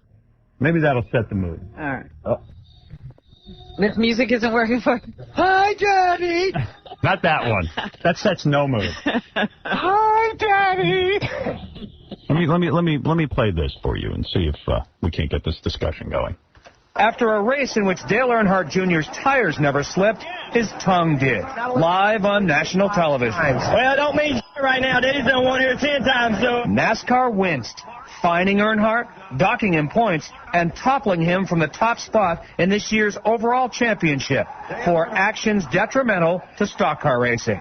It's the latest crackdown on salty language over the airwaves. We want to uphold our morals and values with our fans and with our drivers and within our community. Many in the audience say they're just fed up. From Janet Jackson's overexposure at the Super Bowl to Howard Stern, shock radio's leading voice of vulgarity, to Bono's profane acceptance speech at last year's Golden Globes. That's really brilliant. Performers keep living dangerously, even if some of their critics use the same language themselves. The FCC has gone on the offense. It's a record year for fines, a total of more than $2 million against various media entities for indecent broadcasts. Let's face it, barnyard language is out of the barn, and there's no calling it back. But maybe with so much in the world out of control, the language we speak and hear is something we'd like to think we can control. Some people want television. All right, this Where did this report appear? CBS News. I got to tell you something. I am sick and tired of these reports, barnyard humor, that I'm some sort of out of control, some sort of scumbag. Let me tell you about this show. This show has become the largest, most popular radio show in the world. It is the most lucrative radio show in the world. This show has become the most important radio show ever in the history of radio. You know, and I've said this to you before, Robin. I've said it to everyone. When I was 5 years old, I knew I'd be doing radio, and I knew I'd do something different with it. I don't know. You know, some people have epiphanies in life. I had mine at a young age, and I knew exactly what I'd do with it. And when I came on the scene, I ignited a fire. My dream was to change the way you listen to radio. That's all I ever cared about. I never made a lot of money when I got into this thing. I made $96 a week, and I dreamt of making $250 a week. That's what I dreamt about. If I made $250 a week, I could live in a trailer park, I guess, and that would be fine with me. I didn't care. I loved doing radio and not spinning records. That wasn't for me. I wanted to go on, not spin the Beatles, but do something as great as the Beatles. Create something new, a way to communicate, a way people would be free on the air. I didn't get into radio to say the S word, to say the F word, or to sit there and ruin somebody's day who sits on the FCC. That report is correct. You know, people are just trying to get controls of their lives. So they think if they shut me down or if they shut me up, it's over. President Bush now has on his desk a bill sitting there that's going to basically fine me and other broadcasters for so-called indecency. I'm not going to sit for it. And I've really been trying to figure out what I'm going to do with my life. I've got 15 months on my contract here with Viacom. And, you know, I really have done a lot of soul searching about what it is I want to do. Do I want to stay in radio or do I want to get out? Am I going to retire and hang it up? And by retire, I don't mean I'm going to give up my creative life. I think I'm a creative guy. I think I can do a lot of different things when I get off the radio. Radio. Yeah. I think I've made my mark on radio. I think radio, this radio, the way we know it, the way we've done it, is becoming obliterated. Censorship, constant meetings, people hitting buttons. You can't even understand half the show anymore. And it's depressing to me. And I want to say Viacom has done a miraculous job of supporting me. Really miraculous. They have not backed down. Clear Channel, bunch of scumbags, backed down to the government. And Viacom, under the great Sumner Redstone, Mel Karmazin, who was here for all these years and now no longer is here. And I have to say, since Mel has left, Leslie Moonves has been fabulous to us. He has given us as much freedom as he can under the circumstances. And Leslie and Joel Hollander have put us on in 7 new markets, I think it is, or 9. 9, something like that, yeah. Good company. These are good people. They're trying their best. I have felt weird about what's going on with the government. You know that. I think this guy, Colin Powell, his son, Michael, it's a joke. I don't think it's fair what's going on. But the way we do radio now has really become unimportant. There's no risk-taking. Not only do I have a button pushed on me every single day by 2 guys sitting here, there is a button in every market that we're on in. All down the line there, buttons. There's a guy in Cleveland, Philly, Los Angeles, and they hit buttons. In Miami, they hit buttons on me. It's button after button after button. This show has been the greatest part of my life. Really has. It's been my life. I think my personal life has suffered because of this show because I love it so much. And what I do for a living defines who I am. That's the way it's always going to be. Radio and me, you know, we're at one. We were perfect together. We were married at 5. I did radio shows in my bedroom at 5. Not unlike the radio show that you hear today. And I started doing it in college. And I got fired from my first college radio job because the show was considered too outrageous. I got fired along, you know, many places in my career. So now I know I have 15 months left on my contract, and I had said to my agent, and I sat down with him in a meeting, and I've had, you know, lots of conversation about it. I said I don't really want to go on with radio anymore. I'm done. And it's not an issue of money. It's not an issue of, you know, people haven't been nice to me. I don't want to do it anymore. It's not fun for me anymore. I think I'm good at it. I don't know what my life's going to be like without it. But I'm ready. You had to do this on the same day that Rodney died? Good Lord. But I'm ready to leave it. Sheesh. Because I sat him down. I said, it doesn't matter to me to sit and do this. I can't. It's only going to get worse. It's not going to get better. There's no future in it for me. We started syndicating this radio show in the morning, Robin, and we took it to Philadelphia. We had to prove it worked in Philadelphia. Philly came through for us. We had to prove it again in Los Angeles. It's been nothing but me proving myself over and over and over again, getting the syndication business together. And now you see lots of guys syndicating, but we proved once again, every step of the way this show innovated. Every step of the way, not only in language, not only in attitude. We innovated on how you do business. This show is my crown jewel.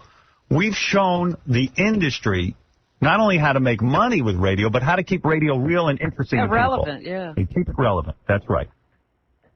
I'm very proud of the success that we've had here. And this has been my home for, I think, 20 years. I don't know. I'm not good with that. Almost 20 years. So, I was really down. And didn't want to do radio anymore. So, I got approached to do something spectacular. You're going to go into outer I'm kind of. That's pretty close. I got approached to do something spectacular. I was approached by Sirius Satellite Radio. And when I was approached by Sirius Satellite Radio, I sat down and I met with some of their executives. And they began to talk to me about what they were building for the future. And, I listened. But I really wasn't convinced to be on satellite radio. 5 years ago, I considered going to satellite radio. I was approached. And the timing wasn't right for a bunch of reasons. But I sat down with Sirius Satellite Radio, and they started to tell me their plans for the future. And I started listening. I said, I don't think I could do it yet. I don't know. It means that radio's biggest star would be leaving terrestrial radio, this kind of radio, and moving to satellite radio, taking myself off the air. At the height of my ratings have never been higher. The revenues have never been higher for this show. This company, Viacom, graciously has said to me, we will sign you for another 5 years. And I hesitated, and I told Joel Hollander, I can't do another 5 years here. It's too restrictive. It doesn't allow me to be myself. And there's no guarantee it won't become more restrictive. That's right. You just don't know. And I'm tired of the fighting. I don't think Tom's a bad guy. Tom is a good guy. But I can't fight with him every day about the button and hitting the button. I can't sit there and be the bitch dog. And when he's not the last person. Even if he didn't censor it, there'd be another guy you don't even know hitting a button. So I started to think, what would be the impact if at the end of 15 months, of course I have a contract here and I'd have to honor it, which I will. What if I moved to Sirius Satellite Radio and rebuilt radio? Because I don't think satellite radio right now is a business. It's not. It's not a business.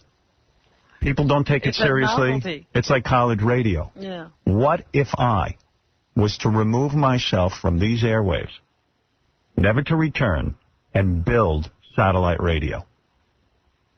Build it from the ground up. Be a part of it in a real way, a meaningful way. That would say that satellite radio has arrived. Mm-hmm. Where radio's biggest star voluntarily removes himself from the airwaves and goes and makes a commitment to this technology and to what's going on. It's like never been done.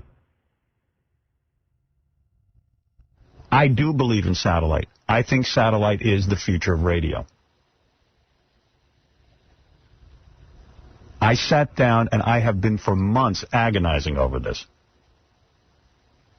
Do I stay on regular radio and put up with this crap, let Bush sign his bills, or do we invent something new? Do we go into the future? Do we make a political statement? And 2 days ago, I signed a contract with Sirius Radio, Sirius Satellite Radio. Wow. I signed a deal that will start in 2006 as soon as I'm done here. And I will move to satellite radio. And, of course, I would hope that my team will come with me if they want to, if you want to continue. I couldn't breathe a word of this to anybody because of a bunch of reasons. Some of them having to do with stock and stuff like that. SEC, all that. All that has been removed now? You can say this? I can say it now because I've signed the deal. And I thought long and hard, what do I want to do with my future? Did you inform the people here? No. Oh. Because there was no reason to. This is nothing to do. I'm not breaking my contract. I am going to finish out my contract here. But I am leaving. There's a signed deal. It's a done deal. It's nothing like I'm thinking about it. There's a way to come back. I'm leaving radio, this kind of radio, and I'm going to the future of radio. It's, you know, when you first started to say that, I got very, very sad because it has been a home. You know, it's what you created, and, you know, you don't, it's like building the Taj Mahal and then having to leave it. I am going to devote my life to making satellite radio and Sirius satellite radio the most awesome, most incredible thing you'll ever hear. In fact, part of my deal is they have given me 3 channels to program. Oh. 3 channels. And in many ways, and I've laid out my plan for satellite radio to my bosses, to the people that I'll be working with. Not only have they made a commitment to me that is second to none, but they are allowing me for the first time to program. And in fact, I'll be doing business with some people that, some people I've been at odds with. I'm already making contacts. I haven't contacted a lot of people yet, but some people can expect to hear from me. And I'm going to bring everyone under one umbrella. And this is no knock against Viacom by any means. I think it's been a wonderful home. There's no growth for me here. I can't go on 50 new markets. I can't, I can't go on in most states in this country because of the FCC and what they're doing to me.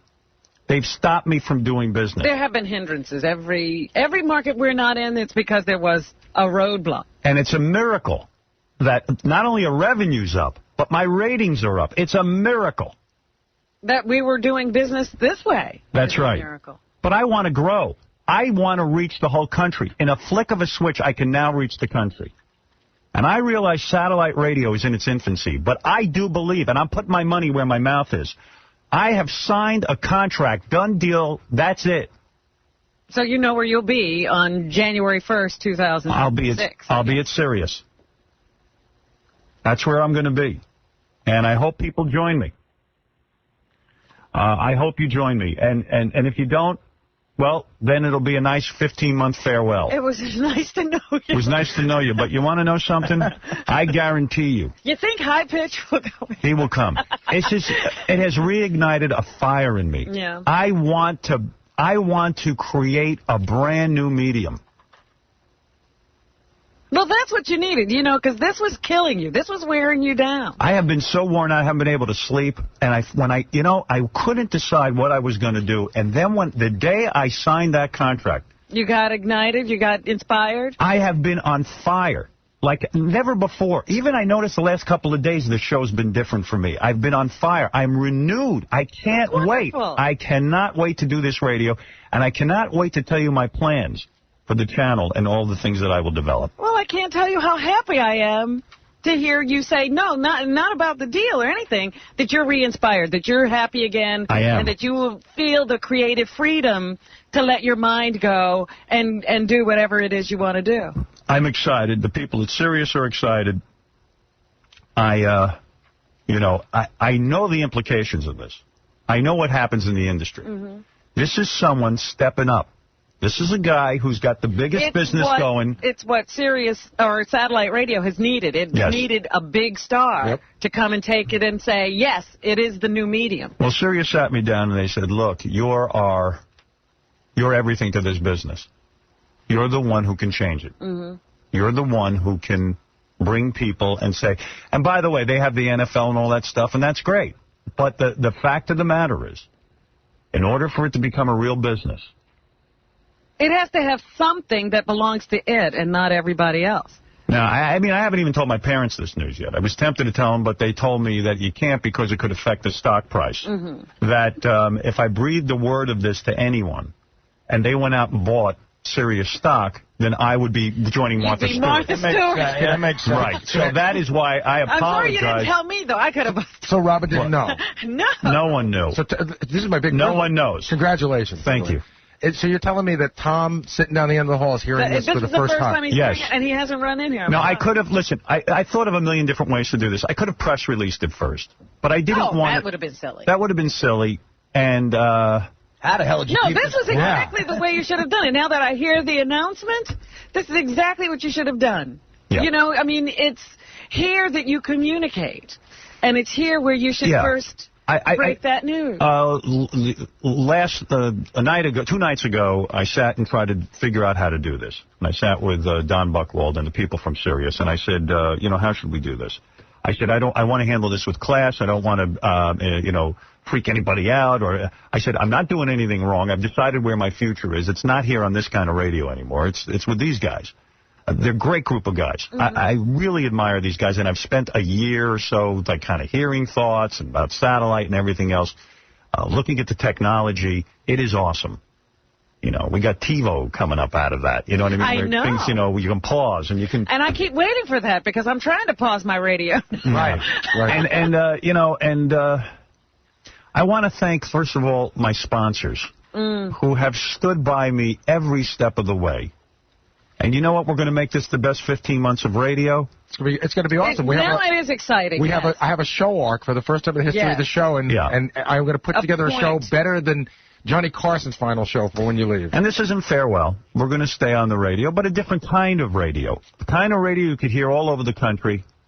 And with the flick of a button, and no censorship. The way you want it to be heard. Well, yes. Which you haven't done in years. Yeah. I think of the markets that... I've been stifled now for, I'm going to say, 10 years. Yes. 10 friggin' years. It's been years that people don't even realize. There are markets that you've never been on in that people have always wondered about. The first one is Atlanta. In fact, there are people, when you said that, there are people who think they know what this radio show is because they read about it in the newspaper and they've never heard it. They have no idea. And don't forget, Robin, the satellite industry is really in its infancy. Yeah, I know. I've got 2 satellite radio systems. I know it's in its infancy. And I said, I think the product's great, but we are going to put this on the map. Someone in radio who is presently working in radio, who's making top dollar revenue, has got to step up and be the first. And I'm willing to do it. I believe in the technology. And I wonder what's happening out there now that you've made this announcement. Yeah, I really wonder what's going on. Well, let's take a few phone calls. Outside of this place. But it's funny. We're sitting in this room, and it's just us. But I'm telling you, this is beyond huge news. Howard, before you go to the phones real quick, I just want to... So much like Letterman could produce the time slot after him, your deal includes you producing three channels. Yeah. With me, there's going to be the channel that I am on. Right. Hopefully all of us, if that's what you guys decide.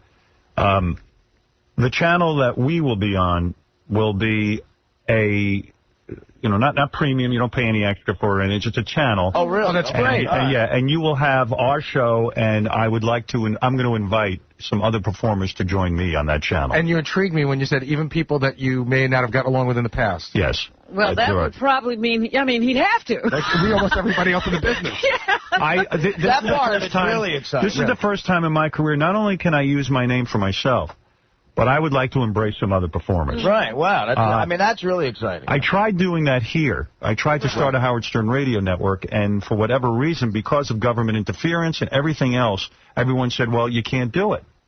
And all these other stations that we're on, they have other programming. They're not going to buy your afternoon show. They're not going to buy your morning show. They're not going to buy that show. They're not going to buy this show. You can't completely supplant somebody else's program. This show will be commercial-free that you're speaking of? I don't know the answer to that. There might be some sponsors as well, which will afford us the time to at least prepare during the spots. I was going to say, it's on a regular... channel on Sirius. It's not a premium channel. No, so I would regular channel. You would take some sponsors. I've also been offered a second channel that I have plans for. I would rather not discuss them right now, but I think it will blow your mind. And also a third channel, which will be a premium channel, which I would like to talk about also, and why it would have to be a premium channel. But those are things for the future. So, Kathy Lee, if you're listening, there is a home for you. You want to talk to Kathy Lee? Kathy Lee will have a show. She will follow us. So right now as it stands... Our midday girl. Right now as it stands, there's a channel on Sirius from 6 to 10 or whatever time you decide. That's Howard Stern, and we don't know anything about the rest of it yet. Now, what time I of know day some will things, you be but working? yeah. Is there a day part? Yes. We will be the morning show, and that show will be repeated later in the day as well. Especially for different time zones. All right, I got a big question. Right? Wow. And you may not be able to answer this. How many years did you sign the contract for with Sirius? 5-year commitment, wow. which shows you my level of commitment. Yeah. I will die together. Let me tell you something. I didn't make this easily because there was a part of me that wanted to go off and sort of reinvent myself another way. I am so jazzed about my decision that I decided to commit to radio, because you can't do this kind of project in a year. No. We're talking about... Long-term. Well, this is long-term. Look at how long it took to build this. Yeah, this is me being the cheerleader for satellite radio. I'm going to be going out on the road and talking to people about it. I am going to take this as a personal mission statement, that this is something that has to be done. Otherwise, these FCC chumps win. Otherwise, it's the end of my career. If I have to sit here and be censored and be toppled every 2 seconds it and would told... have been the eventual, we did it. We corralled Howard Stern. We tamed him. We now get to put the words in his mouth. And, listen, I could have waited 15 months and then signed a deal with satellite, but they've turned me on so much. And also, I do want to say goodbye to this show and the people who listen. In the right way, too. I don't know who's going to follow us. I hope everyone does. Everyone who loves this show is going to come with us. I don't know. I don't know what the future holds. I'm sure a major part of the audience is going to but what's very exciting is all the new people in markets we've never been in before. I'm saying I haven't Atlanta, I don't know if I'm going. Well, but I'm telling you, there's some very exciting, and I hate to use this word, synergy involved with some of the assets that word on is burnt satellite. in the past. Yeah. We've never had that, really. Listen, the commitment they made to me, no one on this kind of radio has ever made this kind of commitment. I'm talking about, it's not like I'm working for people. You know what? It's I'm like very I happy am, for you. It's like this is what should have happened to you years ago. Years and years ago. That you should have been the kind of person that studios come to, companies come to, and say, let's build something for you because of what you've done for this industry. Much like they do for an Ivan Reitman in Hollywood, or, some baseball franchise, or basketball does for Michael Jordan. Well, Sirius said to me, ridiculous. You're our Michael Jordan, you're our General Motors, you're our everything. You're the cornerstone. You're the cornerstone of this, and you are radio, and we are, you know what? That place that sometimes people say, all right, in history, blah, blah, blah. This really will. Cements it. Yeah, I feel this is cement that place in history. This is a chance for me to finally be a full-fledged member of a team and shape the way satellite radio grows into the future. Literally, I will be one of the creators of satellite radio, and in a very big way. And I am just thrilled about it. You want to open up the thank you? Well, I'm looking at it from the point of view of, having got to know you now personally, especially the kind of person you are. I'm scared for anything standing in your way. Right. When someone like you is this motivated. You know what? The government should be scared. And I'm just saying... the things that I haven't been able to say here, I will say there. And, and let me tell you something. This is a direct result of what the government's been doing to me. It has limited my ability to grow with Viacom. Right. And Viacom has done everything in their power to help me to grow. But and try to remain a viable company in the face of this onslaught. And a lot of people, by the way, are going to be coming with us to satellite. A lot of professionals that I've already... Have you talked to people already? I couldn't, because I obviously couldn't tell them what I was up to. But there are people I know who are sympathetic to my cause. Mm-hmm. I think about what you were saying earlier. You were on the air in Denver, where we did really well. Right. And we were taken off the air there for something just utterly ridiculous. You know what? I would think of Richmond, where people harassed the sponsors to the point that they had to leave. Yeah, this is my... listen, I have been harassed by the religious right for so long now. I don't even know how to explain it to you. So what will they do now? They have nobody... They have nothing. You lose, I win. If people come with me, we win. But, in their... And I know, listen, I know it's a pay service. I think it's reasonable if you get 9, because I don't want to do commercial. I'm not here to do a commercial. But my point is, these religious kooks think they've won. They do. They think they drove you off a radio. No. I volunteer to go to a brand new medium. Screw you. They got me off the air in Richmond. They got me off the air in a lot of places. In Florida, lawyers... And mounted big fights in other areas. It wasn't like, most of the markets that we went into easily. They fought on every turn. And my main motivation in this, and I haven't said this yet, it's not a new thought, and I think a lot of people agree with me. This goddamn Clear Channel, what they have done to my radio, the radio I invented, the radio I recreated, you son of a bitches, I will bury you. Trust me. Well, that's what I meant. People before. I will make your radio. They are evil. I will make your radio stations worthless. And along with that, free up concert venues and the billboard market. I can't even tell you my plans. I will not sit still. Give us back our music as well. Yeah, well, that's one of the channels I'm creating as well. I am not going to sit still and let Clear Channel win this battle against me.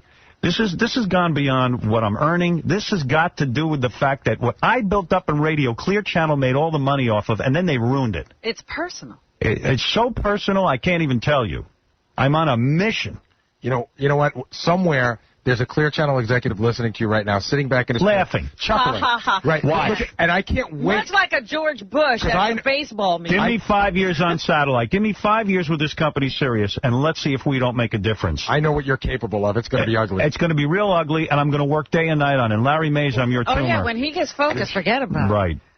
Dominic, go ahead. Well, first of all, congratulate all of you. Thank you. That's right. It's all going to happen. It's not going to take 5 years.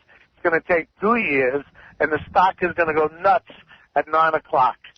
Well, I don't know if it will or not, and... It's just 10 to 9. Dominic's got his phone line open. But already bought the stock. However, all of us will be coming except Dominic. Oh, we're not having Dominic on the air ever again? No, he's the only thing that's Sirius said, you can do whatever you want, but no Dom. No Dominic? No call. That's right. He just hung up. Marianne from Brooklyn, you're on the air. Howard, I pulled over on the bell carpet. Could you believe I'm actually crying, Howard? I'm crying because you're leaving your home and you built it. But I'm crying tears of blue, Howard, because you're going to satellite. Well, in 15 months. So much. In 15 months, I'll be leaving. And let me tell you, I've had a knot in my stomach for 3 days holding this in. Imagine. I can't tell you how much you give people like me, regular people who need some outlet to listen to. You don't know, Howard, what you give me. Thank you, Marianne. You give the world, Howard. Congratulations. Thank you. You know what it is? I can't wait. No radio is in your blood. I love you, Howard. I'm leaving one home, but I'm building a bigger home. Well, that's the thing. It's always sad to leave, because you built a whole industry that a number of people have been, making great livings off of, and, willing to kowtow and do it poorly. Right. But you have to go. Yeah, it's time to go. It's time to build something When people were talking new. to me, they were like, what do you think? I said, there is just no way I can see in my head surviving this way. Do you remember when Superman's parents put young Jor-El in the rocket ship because Krypton was crumbling? That's right, yes. Same deal. Much like that. That's what I saw. Carlo, you're on the air. Howard, oh my God. Can't believe I got through. Hey, I just want to tell you, man, you got my support. I mean, I can't believe the great news. I'm no fag or nothing, but I was almost in tears when I heard you were going to be on. Well, I tell you what. You better check, sir, your testosterone. I'm not given to religion all the time, but for whatever reason, last night I just said to myself, thank God, because I almost even walked away from this, and I said, I've never been this excited about anything. Oh, man. And I am just so... I realize... You know what I'm thankful for? I'm thankful for the fact that there is something else, because you were robbed of your light. You were robbed. That's how I feel. Robbed. That's how I feel. We all were. I feel like they took it away from us. And you know what? Before satellite radio had been created, like 3 or 4 years ago when it was created, but nobody thought it would be anything, they really thought they had you. They thought they had you. They were going to push you out of radio, and you had no opportunity. Well, 5 years ago, I had conversation with satellite radio, and quite frankly, I saw the technology was not ready. That if I had gone 5 years ago, it would have been a disaster. They couldn't build the radios fast enough. And it was still, quibbling about just how and where and all that stuff. Yes. John the Stutterer, go ahead. Thank you. Hi.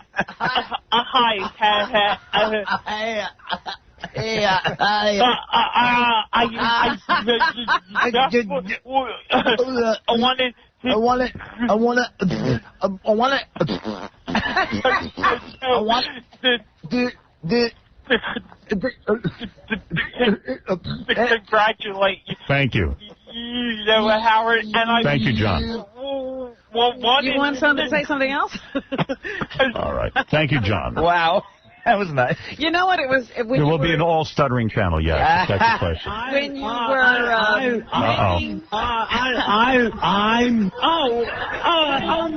No.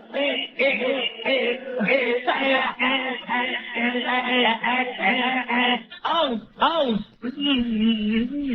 All right. When Yes. you were first talking and you seemed to be going in one direction, because for a long time I saw how beaten down you were and how miserable you have been over the last couple of years have been very difficult. Horrible. And I saw that in you. And I thought, you know, he's going to quit. He's going to quit after this contract. I just see that happening. Well, and when you started to make that announcement, when I said you're going to do this on the same day that Rodney died, I was like, I'll never make it through this show. You say you're quitting. Well, first of all, it would have been bogus to say I was quitting, and because it would have been 15 months away. Right. When I signed this deal with Sirius because I wanted to be definite about it. I wanted you to know there was no turning back. That I wasn't retiring. I thought about all the different things I could do with the next 5 years of my life, and I said there would be nothing better than taking on this challenge. I just want to bury Clear Channel. I want to make every one of their radio stations worth 3 cents. Yeah.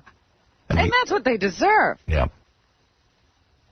They're not people who loved this medium. They're people who saw it as a money-making machine, and they could care less what comes out of your radio. It's a wild move, because what this is somebody who's very successful in radio saying, I believe more in satellite than I do in radio. This is like, you know, when the first movie stars decided to do television. And everybody said, oh, my God, you're going on that stupid little box? Magic Bill. Hey, Howard. Congratulations, Howard. I can't believe it. I'm sitting here shaking myself. So happy that the show, especially since the Super Bowl, the show you can't even hear it. Well, can I tell you, the Super Bowl did it. It did us in. That was the end. And Bush and the religious right and the bill sitting on his desk, and Tom is, you know, rightfully so, afraid of the stations losing their license. It's a lot of pressure, and it's time for something new. But someone's got to take the first step. And that's got to be somebody who is currently on radio, who is the highest earner. Voluntarily. Satellite. Yes. It's got to be done, and it's got to be done in a way that's big. And I believe in this future. I believe in the technology of satellite. And I believe it's going to be the next big thing. So, I mean, that's I want me. to tell you something else. So I'm 43. I never voted. I registered this year for the first time. Thank you. And HowardStern.com is open for business there. Any person who wants to register can do it. So it takes you 15 seconds. And the deadlines are coming up every day. You got to register today. James, you're on the air. Hey, Dan, the Song Parody Man. Oh, hey, Dan. Hi, Dan. Congratulations. This is the best news. Thank you. You know, I did some work up there at the Sirius Studios. It's the most beautiful, modern facility. It's going to be amazing what they're going to say. Ironically, no, I couldn't. I wasn't allowed to visit. And we really didn't want this getting out. Wow. Their equipment is amazing. I'm going to be over there in about 3 days to say hello to people, and their studios are at Rockefeller Center, So you weren't which is allowed- ironic. You weren't allowed to visit. No. Wait till you walk through that hallway. Yeah, I know. You're going to be blown away by what you're surrounded with. I was totally in awe when I stepped into that place, just how amazing and how unbelievable it was. And words can't even describe it. There'll be a big difference between this form of terrestrial radio and that. Yeah. Because you'll be walking into state-of-the-art equipment for the first time. We're recreating this set, though. Low ceilings, I insist on. Oh, really? Yeah, so I can bang my head. The same problem. Yeah. So, you know, here's just to sum up, you know, look, of course, I'm here for the next 15 months. I have a contract, and these guys have been nothing but great for me. But it's not their fault. It's time for me to make a decision about my future, and my future is with satellite. And I am willing to be the first one to step up and leave this and go to something I truly believe in. And I can't tell you how wonderful the technology is. And, man, I know you could ask me any question about satellite. I have researched this thing to death. So creatively, you feel like you're 24 years old again, like right? Like you're that. Yeah, you're that, I mean, come on, it's everything I want. It's a matter of having the screws put to you for, as he said, 10 years. The screw has been tightening. How could you even know what you know, that's what I would say to myself. How could he even know what he wants because he's been working in such constraint? Yeah, I've been so down every day coming here. I said, what happened to me? Why'd I lose my, you know, my vigor, if you will? Like, why am I so troubled? Why am I waking up with a knot in my stomach? And I know why. I'm trying to figure out the government. I'm trying to figure out the whole situation.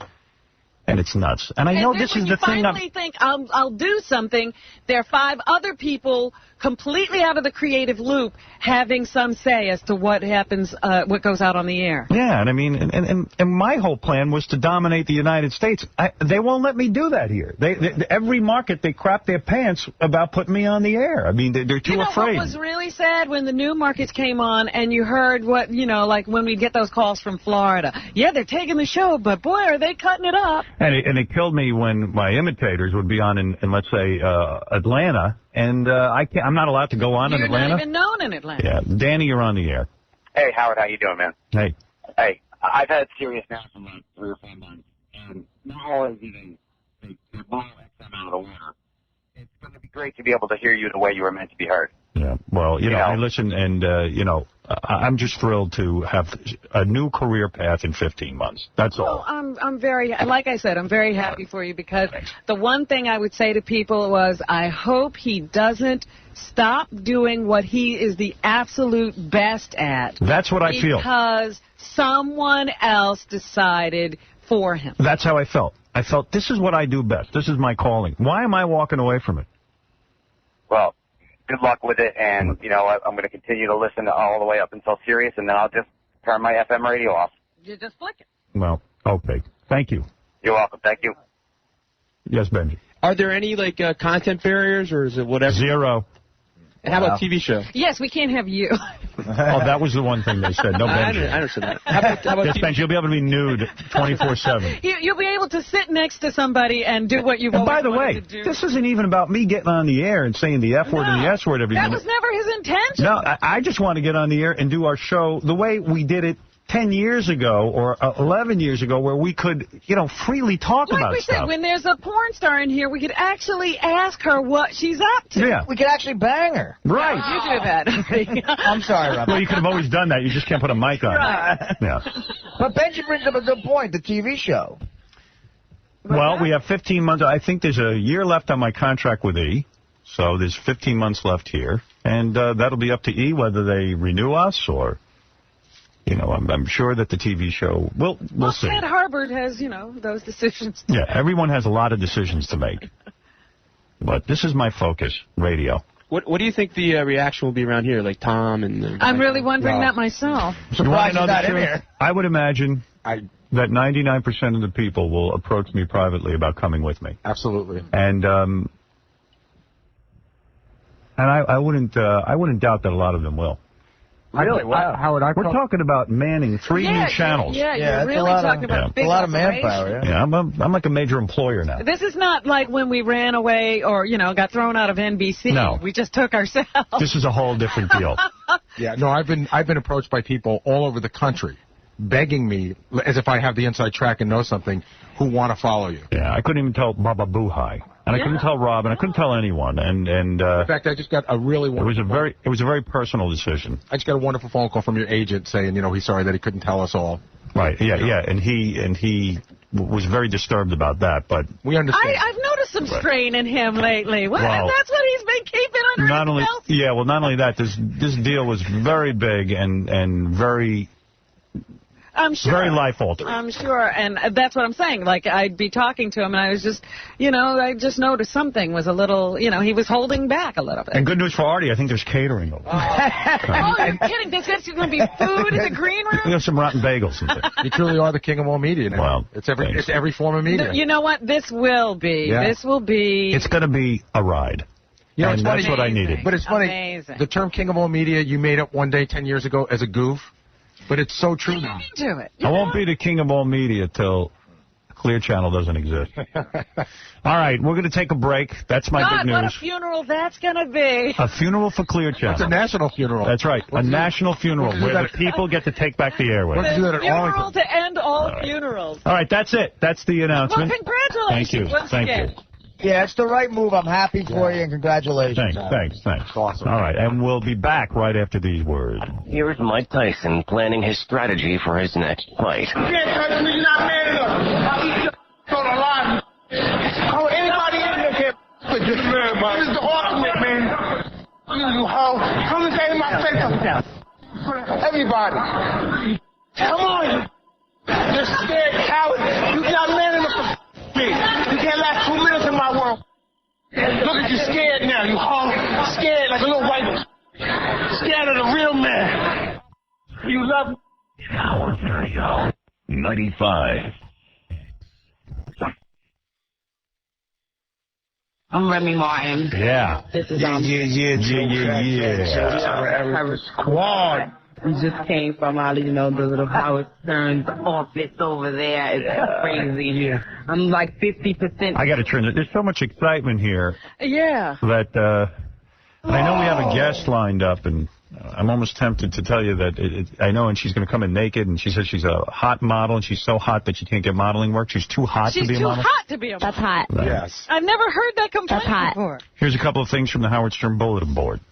Yes, what's happening out there? I think this is great, Howard, your announcement about Sirius Radio. We finally get to hear the real Howard Stern show. This is huge for Sirius and you. Now Howard can say his favorite C word. Oh, yeah. Walk, walk, walk, walk, walk. Think of the possibilities. This is huge. Howard is recreating radio once again. I love the comments. If he's going to satellite, effing great. Bye-bye, a-hole, s-hole, radio, a-hole, dump ass. Yes, I agree. I'm not sure any of that even got on. This is huge. I feel like a fag for being so excited. Nah, it is exciting, especially the hardcore fans of this show. Howard, you made a great decision. And usually, this kind of announcement isn't shared the same way. Yeah, it's very joyous for me because now I can be on around the whole country. I can finally also take my name, introducing new talent. I mean, it's for me, it's everything. It's everything I've worked for. It's and some things you've been wanting for years and been thwarted at doing. You bet. Do you want to speak with crack reporter Chauncey Hayden, who's waiting outside with a million questions? Hi, Daddy. Oh, is that fair? I don't know. He's the only one who rushed down here. Should you give Stepping Out the exclusive? No, man. I have to talk to a few reporters today. In fact, I have to leave here at a certain time. I'm sure you got to talk to about 8,000. Yeah, it's going to be growing, I'm sure, that list. Yeah. That's amazing. I mean, this is Time Magazine cover material. Well, it's going to change radio, and that's what I'm after. I want that's the Clear Channel. I'm all for that. Sour Shoes, you're on the air. Sour Shoes. Good morning to you, everybody. And Howard, I just have to congratulate you. You have set the bar for all of us that aspire to be in radio. Ladies and gentlemen, All right, thank you. Yes, Jackie.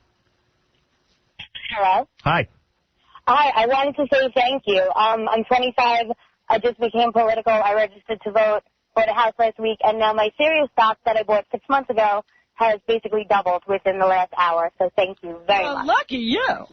Yeah. Well, hey, great for you, but how do you know it's doubled if it hasn't opened yet? Hasn't opened. Well, it's in her world. 20 after 9. Nice. All right, hey, Gene, hi, you're on the air. Hi, Howard and the Stern crew. I just wanted to congratulate you on making such a move.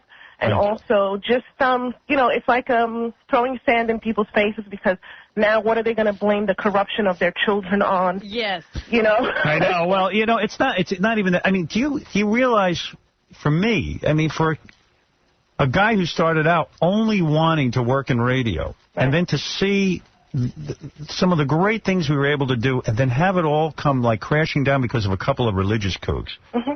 Guys who don't even care that people are being trampled on. They could care less that you're a human being and you're making a living and you have a family and you're just doing your thing. I never meant to hurt anyone, never meant to be that controversial. I always meant to entertain people and make them laugh. And I feel we can get back to that. And I think we can. We can do what we want, and we can be free to create. And thank God satellite is there. Now it's a matter of making it a real business, getting out there and getting people on board. And that's going to be my goal, and that's going to be, I hope a lot of people will be joining me.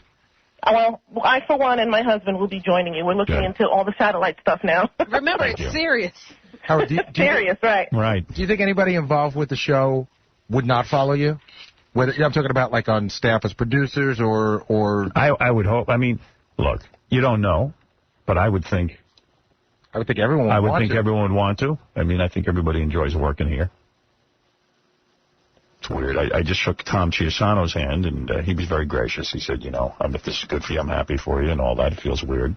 Now, what kind of a general manager do you think Tom would make if he wasn't hindered by money and the content of what goes on the air? I think he'd be great. I think that my issue with Tom has nothing to do with how he is as a manager. I think that would be a whole new world for him. Yeah, it would. It would. I think a lot of people would get to operate a lot differently. I know I'm going to. I know that the knot in my stomach is gone, and Robin is right. I've been walking around for years just completely depressed, and I thought it was because I didn't like radio anymore, and I guess in a sense I didn't. But I can't tell you how jazzed I am. I feel like a kid starting out who's going to get to do his radio show. And you can really see it, even during the commercials. You could see, like, the excitement. The excitement is there again, yeah. Yeah. The sparkle. Haven't even told my kids yet. Wow. Yeah. Well, they told me I wasn't allowed to tell a soul. Geez, you really took them seriously. The only person who knew was my agent. Oh, yeah. Well, they said, you know, that could create a real problem for us. So is that why you had to serve your own dinner the other night? Yes. That's like what the guy, that guy could have bought stock and sent you down the river. Well, I mean, like, even if I had somebody serving dinner. And they hear it. And they go out and buy a bunch of stock, I didn't want to have any of that. Right. That's very interesting. Yeah. Because I had somebody once ask me a question like that. They were driving someone, and these two people were discussing such a thing in the back of the car, and they said, if I know now that, you know, certain things are going to be done and I buy the stock because of it, are those people in trouble for discussing it in the back of a cab? No, but the guy who buys it could be in trouble. I don't know anything. I don't know that how could the guy who buys it be in trouble? He was just listening. Doesn't matter. He has inside information before. That's right. Really? That's why you can't allow anyone to know. Wow. No inside information. No matter how he got it, he got it. Days following Enron, you just got to keep your mouth shut. Yeah. Unless you're Halliburton.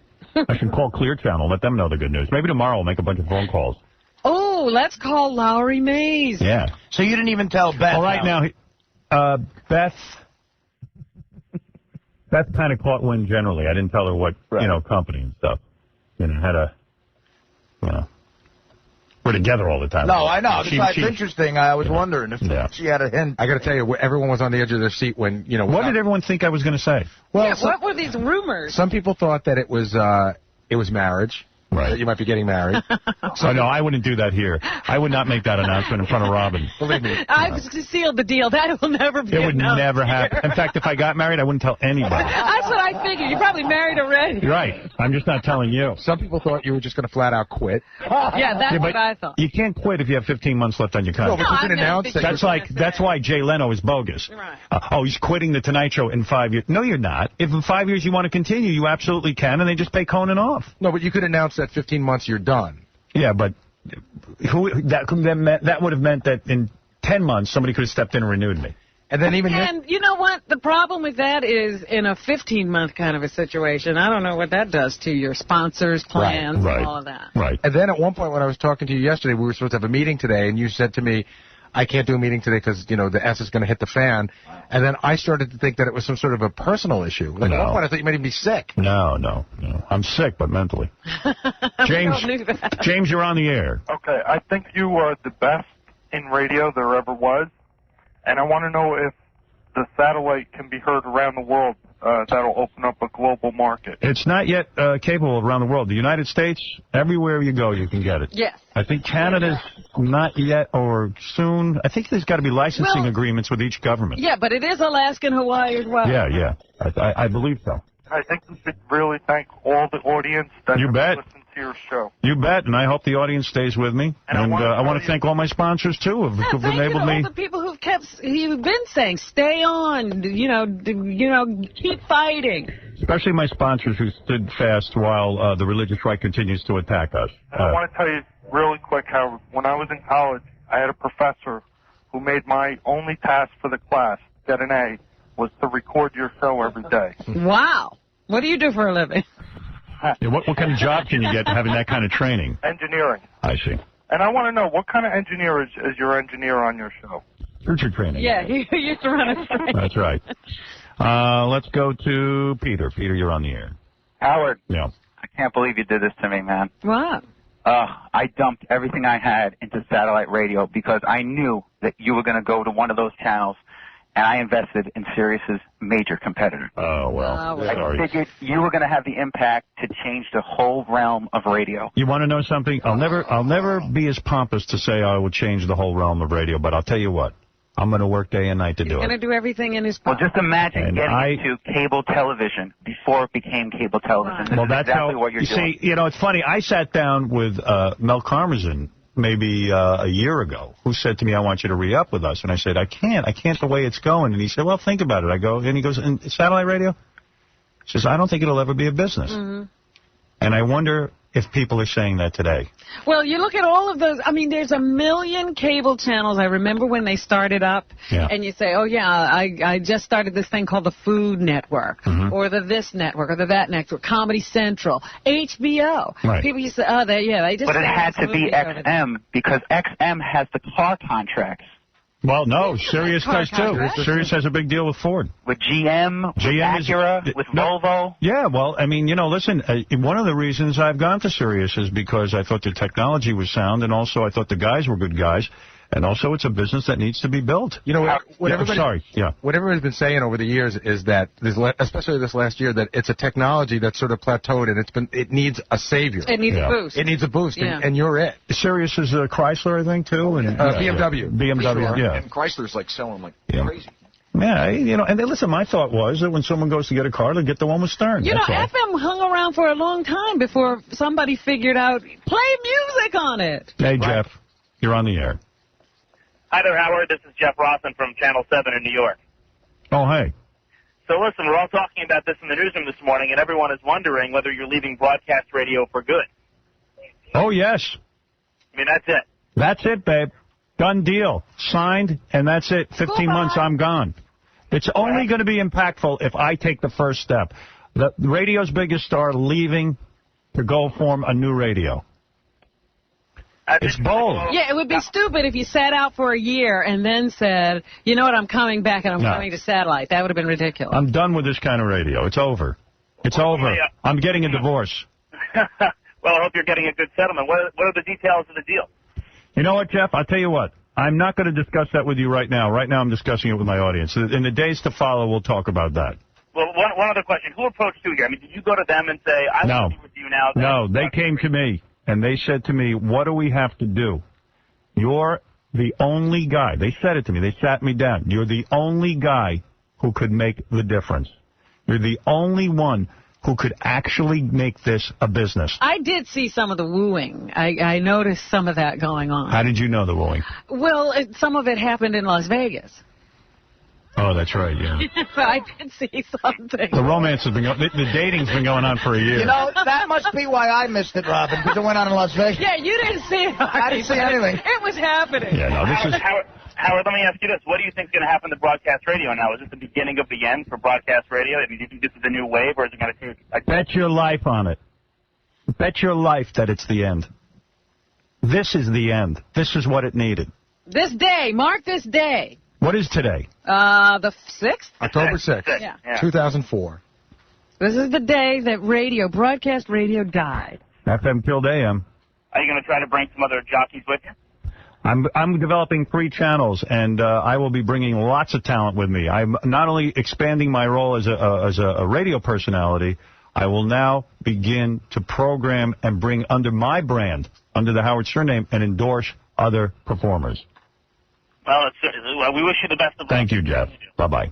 That to me That's revolutionary. That to me is is revolutionary. it might be the most exciting part about this whole for me thing. it is. You're going to put your stamp of approval on radio. It's like building your own studio. And I'm curious to see who you like. Like, I don't know who you like. Well, you'll find out. I mean, I think that's exciting. Yeah, listen. I can't wait for the music. There's too much excitement. That's going to be fun. It's Laura Lachter, my administrative executive assistant. Did she know? No. Well, Howard, let me put it to you this way. After Martha Stewart and me getting your champagne ready for you Monday night, but you never told me what it was for. Right. But when I saw those men come into your apartment knowing who they were, I went back to my office and I said nothing to no one. Good. You know I what didn't that buy must any have been stock. like? I didn't buy stock. I didn't tell relatives. I didn't tell my kids. No. Good, because we'd be in jail. I'm getting Exactly. the picture of when... So I just want to show you how loyal I am to you. Well, thanks, Laura, and Laura is always there for me. Yeah, I just get the picture when Kay stood there and watched Michael get his ring kissed. Yeah. Yeah, exactly. So you even had a lie to us. I wouldn't let Laura even help me with the food. Right. And you had to lie to us. That's amazing. Artie asked you flat out the other day, so the champagne was for a celebration. And you said, definitely was. No, I had to lie to a lot of Yeah, people. no, we understand. All right. Hey, Laura, thanks. And congratulations. Thank you, Laura. Okay. Bye.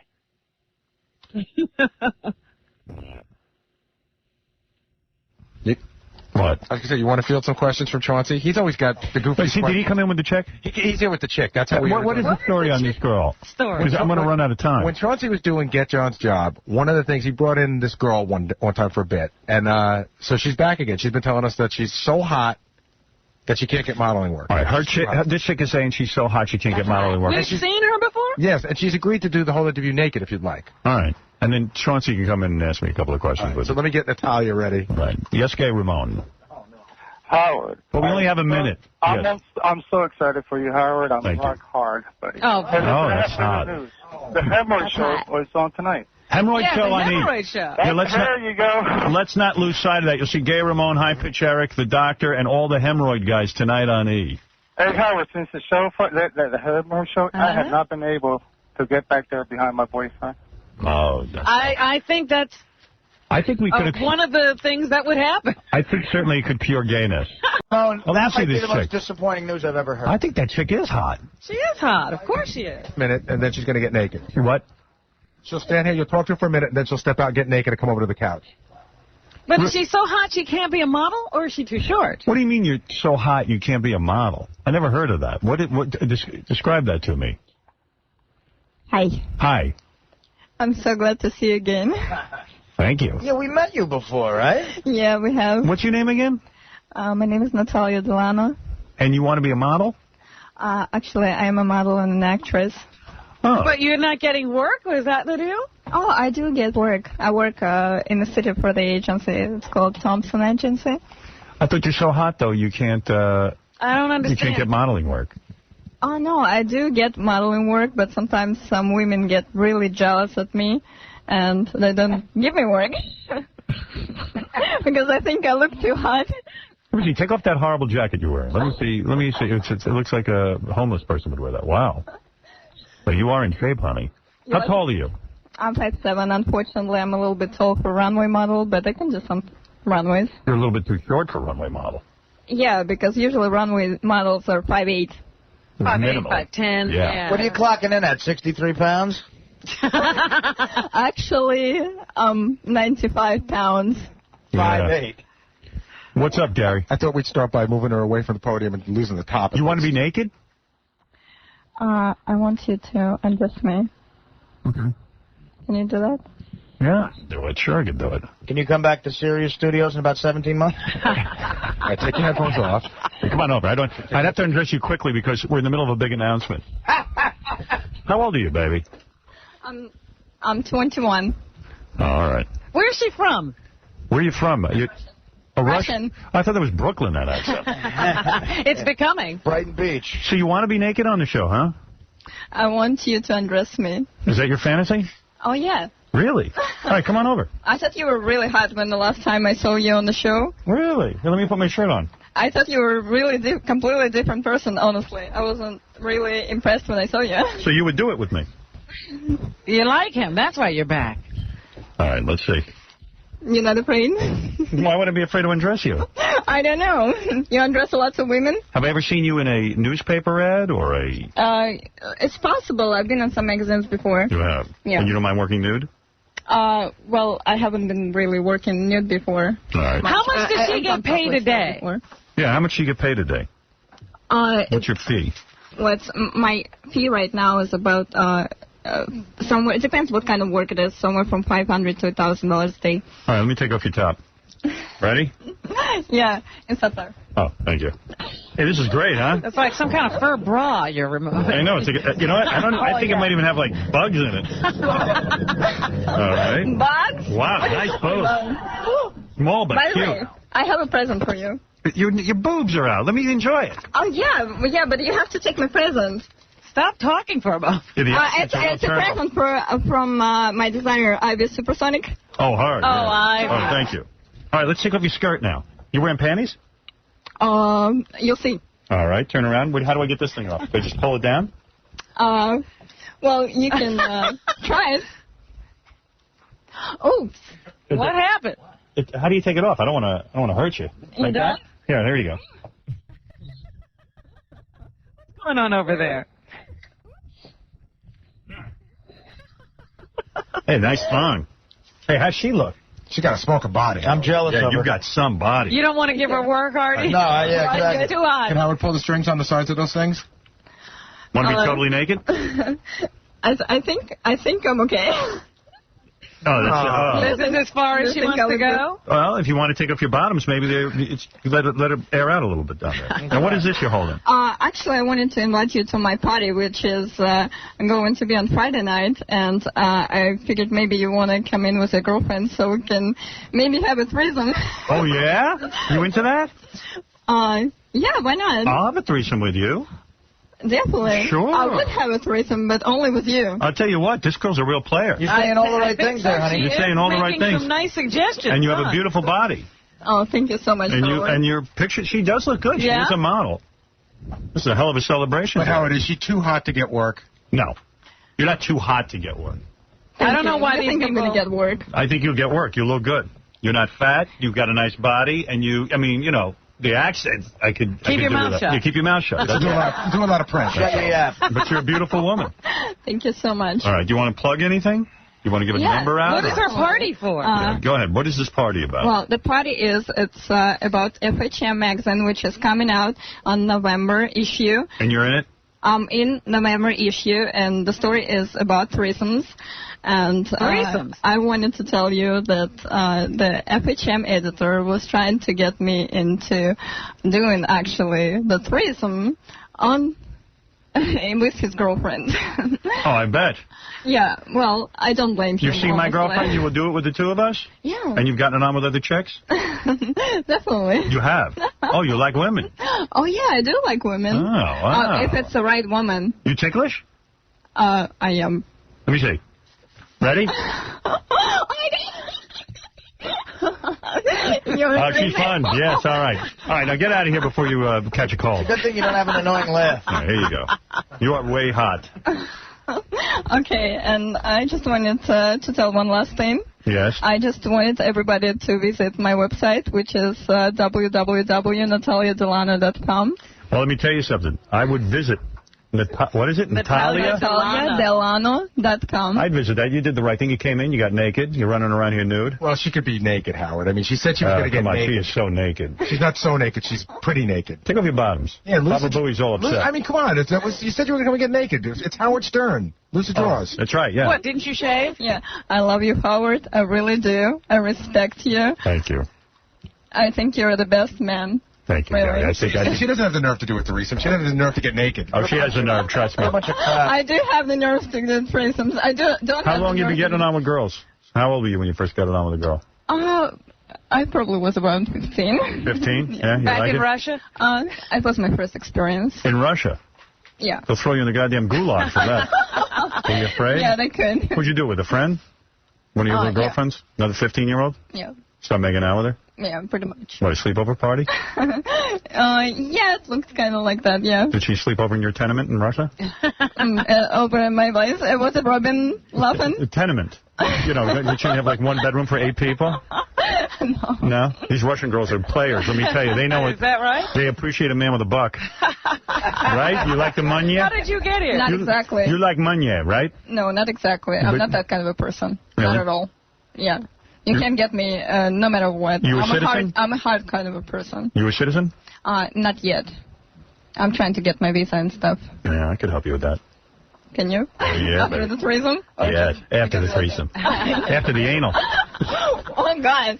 You married that, isn't it? Why don't you marry Artie? Artie, you'd marry her. I've gotten several Brazilian broads green cards. God, I can't imagine you making so much money being a smart ass. Yes, oh yeah.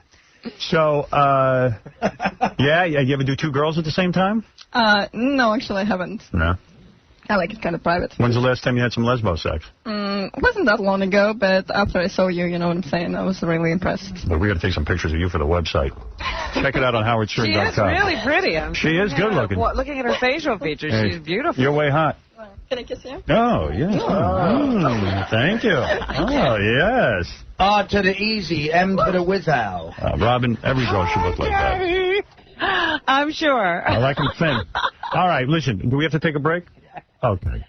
If you like him thin, she's for you. She is definitely thin. A lollipop for you. That's a hot girl. She should lose that coat, though. That coat is terrible. Hey, is Chauncey banging you? No. Oh. You're not going to be with her if that's the case. Yeah, if you're banging Chauncey, that's it. I think Chauncey's claiming he did her. Really? I'll bet you you know what, he's always claiming. Bring the two of them in here real quick. I want to know. But, I mean, I just got to know. If he's getting her, there's something wrong. I think she needs a veal and pepper sandwich. Yeah, is that how she got to America? By the way, when you go on the Howard Stern bulletin board, you will see Chauncey has an avatar of his penis. Of his penis. That is gross. Hey, Chauncey. I'm here for the press conference. You better tell me the truth. No press conference. You are the press conference. Are you having... Howard, for you, I am not important. You are what's important. He wants to ask you a question. Are you having sex with her? Have you ever had sex? Swear to God on the life of your mother you never had sex with her. No, God. That means nothing. Say, swear to God. I swear to God. On what? On the life of my mother. On the life of my mother. That I never had sex with this girl. I define sex. No, is your mother alive? No, is your mother alive? Yes, my mother's alive. No, I never. No, we're friends. You never had sex with him, did you? Howard, look at me. Well, I do like him. I would love to have sex with him. She wants to have sex with me. Okay, Chauncey, hand release, oral, anything. Or any form. Don't fudge on this one. That's ridiculous. That's absolutely ridiculous. ridiculous. So it's never happened? No, nobody cares. I've kissed him before in the mouth.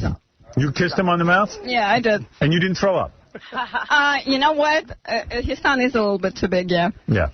No, nobody cares about me, Howard. This is your day, not my day. I'll give you one question. Hold on a second. What is it? Will talked to Natalia, as he does in all pre-interviews, and you told our pre-interviewer that you had sex with Chauncey. Shush. Natalia, tell us the truth. The truth. That's what we want to know. It was a long time ago. It was a couple of years ago. Why did you lie to me? I got it all figured out. Underage. No. What? Chauncey, are you involved right now? My personal life is my personal life, and it's very personal. A couple of years ago. You just swore on the life of your mother. Because I'm telling you no. But she's telling us yes. Your listeners could care less about what I'm doing. It's about you, Howard. We want to know because I want to know what she's doing. She's having lesbian sex. What do you want over this? Natalia, rape is still sex, you know. You know, I mean, if he raped you, come clean now and let us know. Tell us. It's a safe place. If it's within the last 7 years, we can still press charges. Then I'll press up who I was banging. Well, I guess Chauncey wants to keep his personal life as a secret. So you did have sex with Chauncey? I was going to have sex with you, now I can't. Was it any good? Because I've seen him naked, and there's like almost nothing going on. There's nothing. Oh, really? You have him... Why did you see him naked? Oh, because he sends me pictures all the time of his thing. I thought maybe he had something going on with him. Hey, she's a regular Don. I tell you, I like her. But she's beautiful. I like how flat your stomach is. It's very flat. Yeah, that turns me on. You need a sandwich. Hey, you got to get a picture of you in that coat, just like that. Who said I need a sandwich? She needs a what? Need a little meat on her. I don't think so. Well, I'm a model. I should look like that. If I'm going to have more meat, I'm not going to be a model. Right? Howard. Whatever. Say that. No. Yeah. Not only do I like what you just said, I'm going to put it on a poster and sell it. What do you want to ask? One question about what I've announced. Look at your list and pick the most important question. Your question to me is, can you have two questions? See, you're going to blow And your answer is? The answer is no. No. That's it. That's your one question. You blew it. My question is this. How do you know that the FCC or some other governing party won't eventually censor satellite radio? I mean, you can be going... They won't, and I'll tell you why they won't. Because there is no way that you can make the argument that something people pay for, this is not the public's airwaves, that something people bring into their home voluntarily. They would have to eliminate pornography. They would have to eliminate newspapers. HBO, the entire cable industry, if that's the case. They'd have to regulate everything. Books, you name it. Whores. So you don't think it's possible? It's not possible. All right, let me ask you another question. If they do it... That was your one question. Well, let's hear his other question. All right. Because I'm assuming now the show is going to get more adult. You'll have no restrictions. You can do things that you normally couldn't do in the past. You've said to me... Chauncey, I'm not you. Right. You got an internet radio show where you could do everything, and all you did was bang chicks. I'm not saying that. I'm in the game to make people laugh. I'm not saying that. Hear me out. Is there any concern that you said this to me once before, that Beth sometimes has an impact on what you do on the show? Because you can do more. I'm not saying that you're going to be banging girls on satellite radio, but the show... My language can be whatever I want it to be. It's not about banging a girl. There won't be more nudity? There won't be more How could you have any more nudity? Yeah, She's naked. Nude. It would be great if it was the exact same show without the bleeps. The only reason there's not more nudity today is because Natalia won't take her bottoms off. Yeah. Finally. I don't think you can get any more nude than that. I am not... First of all, when you had your show, you let guys bang you. I'm not doing that. That won't happen. That's slanderous. That won't happen. Never? No. Guys, no. Haven't you had sex with men? No. Oh, there was someone else. No, I don't think you would. Isn't Natalia, in fact, a man? I wish you had. Well, how do you By the define way, sex? I interviewed Sirius myself, so I wonder if you got the job over me. Yeah, that's It was down between me and you. Were they telling Chauncey he was the man? They were until I came aboard. He was this close. Chauncey had to serve his own dinner as well. I know you used the dildo on yourself on your show. Is that correct? I had a girl once try that to see All what right, it was like. that's gay. It was a girl. That's not what I gay. meant. No, having your prostate massage is not gay. Oh. Okay, Fruity. She was not a doctor, Chauncey. She was a girl, and you were letting her do bad things. Many men enjoy that, so Yeah, right, and they won't admit to it. They won't admit to it. Howard, my last question. I could be having sex with every woman in here now, or not every woman, the ones that would want to, like Natalia over there has offered herself to me. Mm-hmm. But that's not the show. You know that. You should know that. Yeah, because it couldn't be the What show else do you before. want to know? How many people... There will be actual sex in the studio time, sure. I would like it. That's going to bother Beth. That's going to bother Beth. Not if I'm not having with the sex. him. Not with me. You don't think so? No. Why would it bother her? What is it, Natalia? May I say ask a question? Yes, do you think if you're really going to have sex in the studio, it's not going to bother your private life? I'm not going to have sex in the studio. Have you been listening? Benji. Why are you winking? Benji. What does that mean? Benji will. We offer Benji Howard, for my all last of question. Yes. There's a lot of concern in the hallway. I noticed it the second you made your announcement. Why are you... That's the third question. Get out of here. How many people can you take from your staff, and who's going to pay their salaries? And are they going to take a cut and pay? Are you going to take a cut and pay? You know something? Yeah, that's why he left, to take a cut and pay. I mean, really, think about There's that. not as much money. Gary, he's building something. He's building something. Sometimes you have to take a cut and pay when you're building something. I read between the lines. I'm not fighting with you. I read between the lines. Howard is not working for Sirius. Howard is partnering with, becoming almost like a partner with Sirius. He's not almost. He is a partner. Yeah, he's part of, for once in his life, he's part of the whole operation. So you own a part of Sirius Radio now. I'm not answering financial questions by you. I will talk to some members of the press, legitimate press, not that rag you run.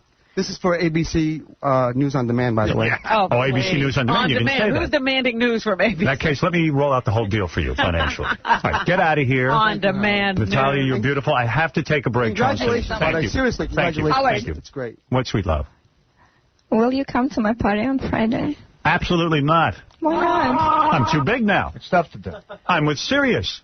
You have lots of things to do on Friday? He has absolutely nothing, and he's still not coming. Right. I will be spending Friday at a meditative retreat. Will you? Yeah. Can I spend it with you? Yes. I can? Yes. You're not going to your own party. That's how. That's right. Well, it's too late. For the That record, party must be pretty bad. For the record, I'll be spending Friday at a meditative retreat called Scores in Fort Lauderdale. You're a little swollen. I wonder if my dad has heard the news. Here's a Ben, but not my dad. Yes, yes, Ben. Howard, hey now. Hey now. I just want to let you know that today's my 40th birthday, and you just gave me the best birthday present I could have ever expected today. I am stoked.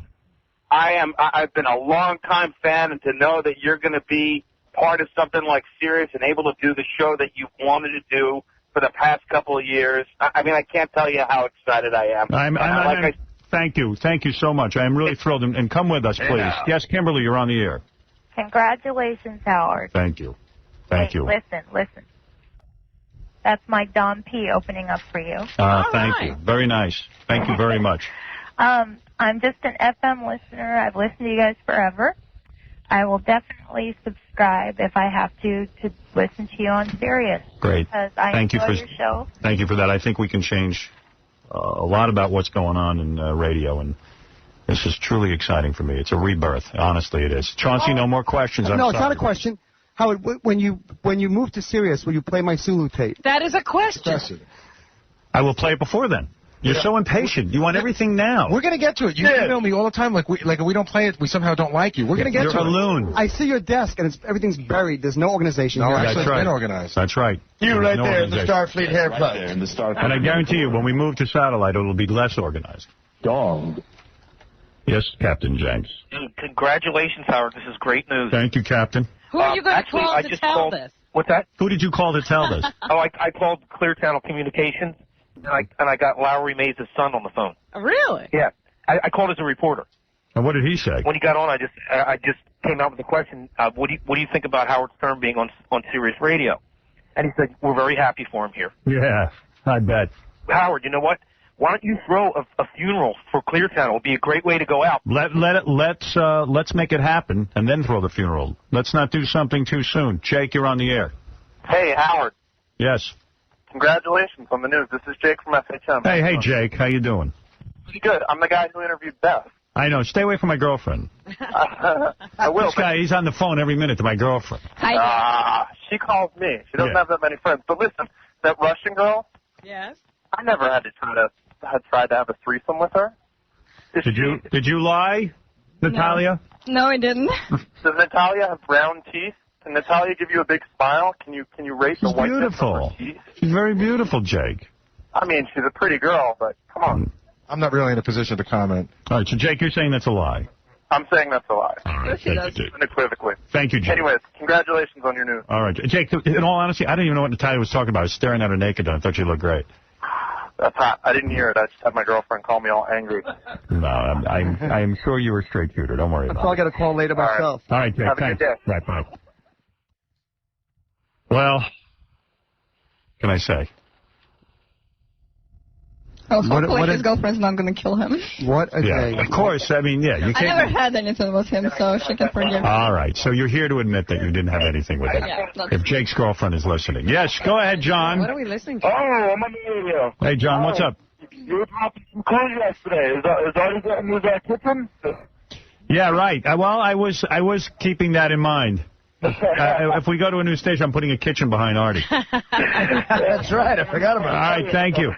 All right. There's a lot of people calling in, but we got to take a break. I wonder how Meg feels about you coming on board. I think Meg would be excited. She loves us. Meg would have been one of the biggest. I recall the term Dante's Inferno. You know what, Howard, I have to go with Chauncey on this one. She'll love us until the first day there's naked chicks running around. Is she going to follow us again? I might force her to follow us. Yeah. And she might be alone. There's a couple of people there that might. I think Meg will be nude the first show. All right. Anyway, it's a whiles off, but there's the announcement. I've signed the deal, and that's it. Done deal. Okay, we'll be back right after these words. Radio Shotgun, Howard Stern. 95. Hey now. What's this? Hey oh, now. touch. Hey now. All right, Robin, we're going to do a little news. Would you like to? Don't forget, on E! tonight, the hemorrhoid contest. Very big contest. I'll never forget the Dickie. What on your dancing to? I forgot all about the debate with all my big news. I could only think of me. I know. I was just saying to myself, I thought the big news was going to be the debate, but the big news is that Howard Stern has decided to go to satellite radio. Yes. In fact, I have an announcement. Uh-oh. Howard Stern and Sirius announced the most important deal in radio history. This is from Where is this? some Stepping PR Newswire. Oh, wow. King of all media, no so-called, king of all media.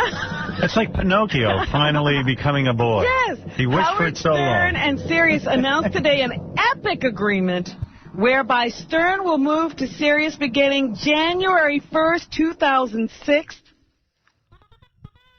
Sirius is the premium satellite radio provider known for delivering the very best in commercial-free music and sports programming That's true. to cars and homes across the country. Signing Stern is without a doubt the most exciting and transformational event in the history of radio. Who said that? The Pope? Joseph Clayton, Joe Clayton. Yeah. CEO Good of guy. Sirius. Yeah, nice guy. CEO. You and the CEOs line their pockets. He is an entertainment force of unprecedented recognition and popularity in the broadcast world who is capable of changing the face of satellite radio and generating huge numbers of subscribers to Sirius. We need to ask ourselves, where you corporate CEOs lost your way. There's the broad that started it all. Tell me more, Rob. Let's see. Sirius estimates that Stern would only need to generate approximately 1 million subscribers in order to cover the cost of the deal. All right. That sounds doable. I think 1 million of our friends will come over and hang with us. I hope. They wanted us all to be a buzz. That would include the compensation of the show's cast and staff, overhead construction costs for the dedicated studio. Dedicated studio. And the budget for the development of additional programming and marketing concepts. Yes, that would be the 3 channels. When you look at the enormous existing fan base, all we need is for Howard to bring a small fraction of his weekly audience with him in this agreement to pay for it itself. Right. All we need is 4 people. Isn't that perfect? That's a perfect deal. It's exciting. The world-renowned Stern is credited with revolutionizing the talk radio format. He's the #1 national radio host among males 18 to 49 years of age and ranks #1 in many of the 46 major markets where his show is broadcast, including New York and Los Angeles. Thank you. It's big. Big deal. There you go. Oh, here's my dad. Oh, I want to hear what he has to say. Shut up! Hello, Howard. Pop? Hello, I'd like to speak to Marconi. Ah, yes. What do you think? Well, I'm very excited for you, and it's wonderful news. Thank you. And I feel like it's a whole new adventure for you. It really is, and I got to get you some serious radio, pal. Right. I feel like the day you went to work. I feel like the day you went to work in Westchester. Yeah, it kind of feels like a rebirth for me. Right. My dad actually was able to listen to me at this dumpy Westchester radio station I was on, and God only knows how he picked it up, because no one could pick up this station. This is a pioneering move. Yeah, and I feel like this is the culmination of my career.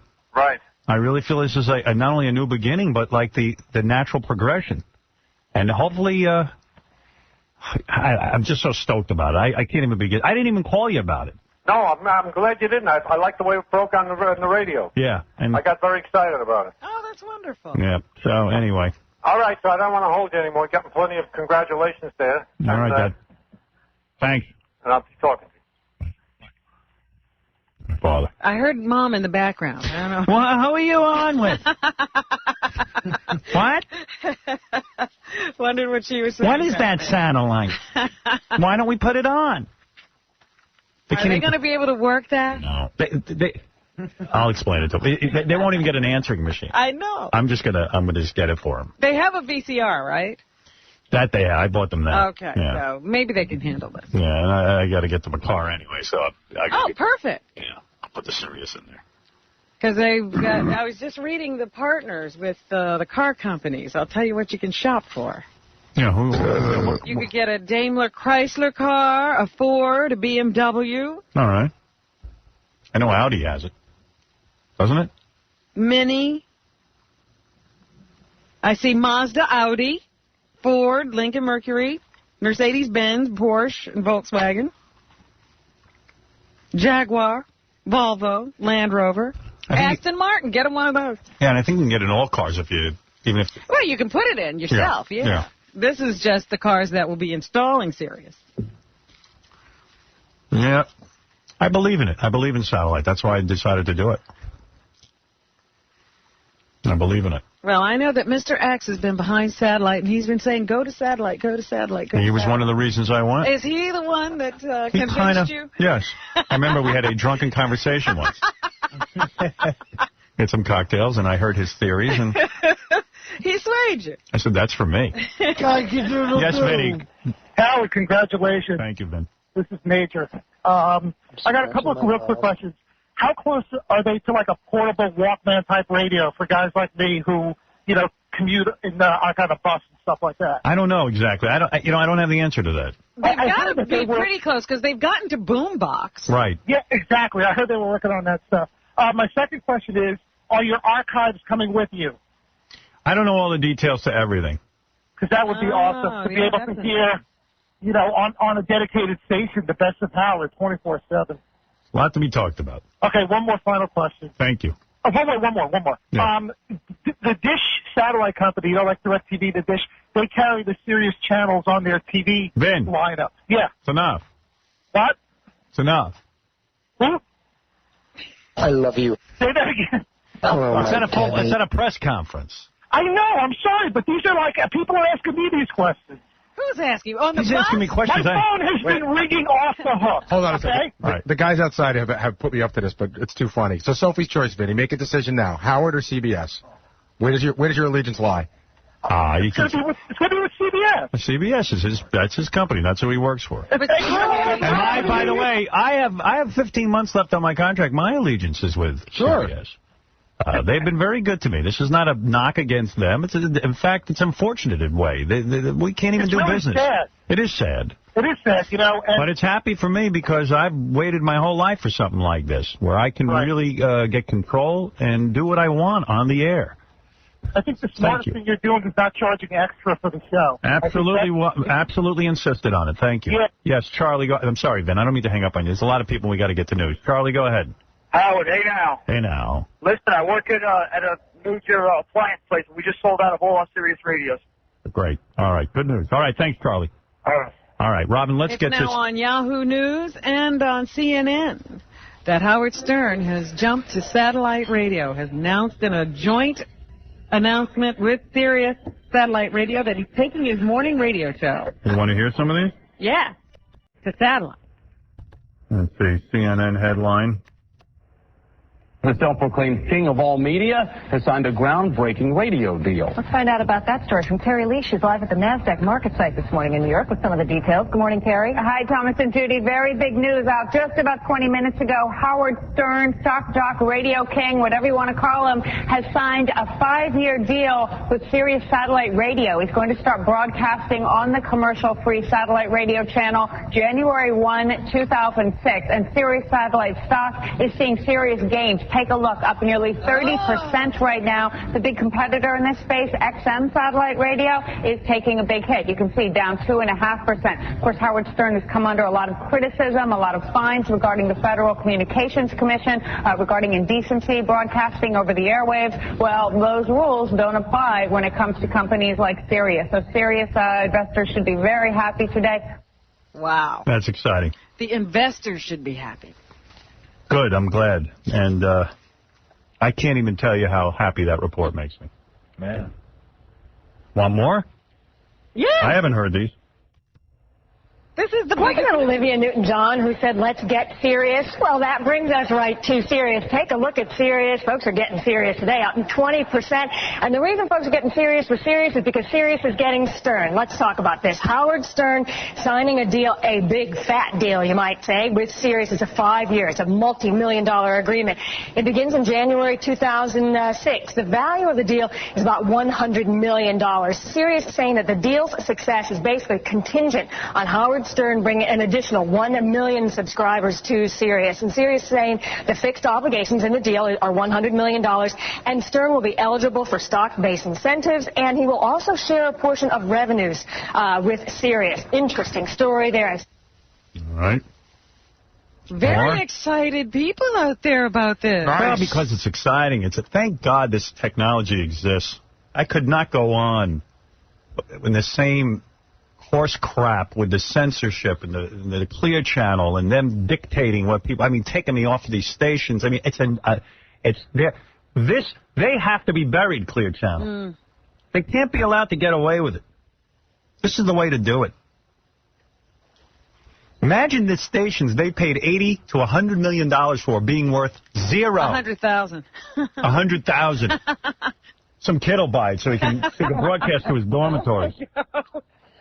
That's funny. That's the day I look forward to. Yeah. I'm going to work day and night. Well, that's the best thing about it. It's a great business deal. You bet. All right, there's a whole bunch of others, but let's just do a roundup. There is some other news in the world. It was a sad moment when I heard that Rodney Dangerfield, as a gentleman who called us yesterday said was very close and did die yesterday at the age of 82. He never really recovered from that heart operation he had a few weeks ago. He went into a coma, according to his doctor, and really never woke up. He was just not able to sustain his own health and consciousness once that operation was performed.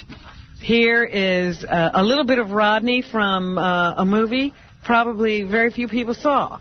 I don't know why they decided to use this one instead of some of his more famous films. Here, what'd you get, Ladybugs? Ladybugs. What? Ladybugs? Hey, you know what? I kind of like Ladybugs. Did you? Yeah, that young boy in the dress. I don't know. It was weird. Yeah, it was hot. I liked it. Well, F1 is a clip from the movie. Try and control the ball. This is not the way we want to remember Rodney. I want to remember Rodney talking about smoking weed. And Shack or Back to School. Up on stage with Kinnison introducing him. You know. But all right. On this show. Yeah. I got a bunch of stuff. From The Tonight Show, from Ed Sullivan. Well, here's his doctor, Robert C. Robbins. He's the director of Cardiovascular Institute at Stanford University. He said the stroke suffered by Dangerfield forbid him from being able to be taken off of a ventilator, F3. The stroke that he did have prevented him from being able to be weaned from ventilatory support. And once a patient is not able to be weaned from the ventilator, then they're obviously at a setup for pulmonary complications.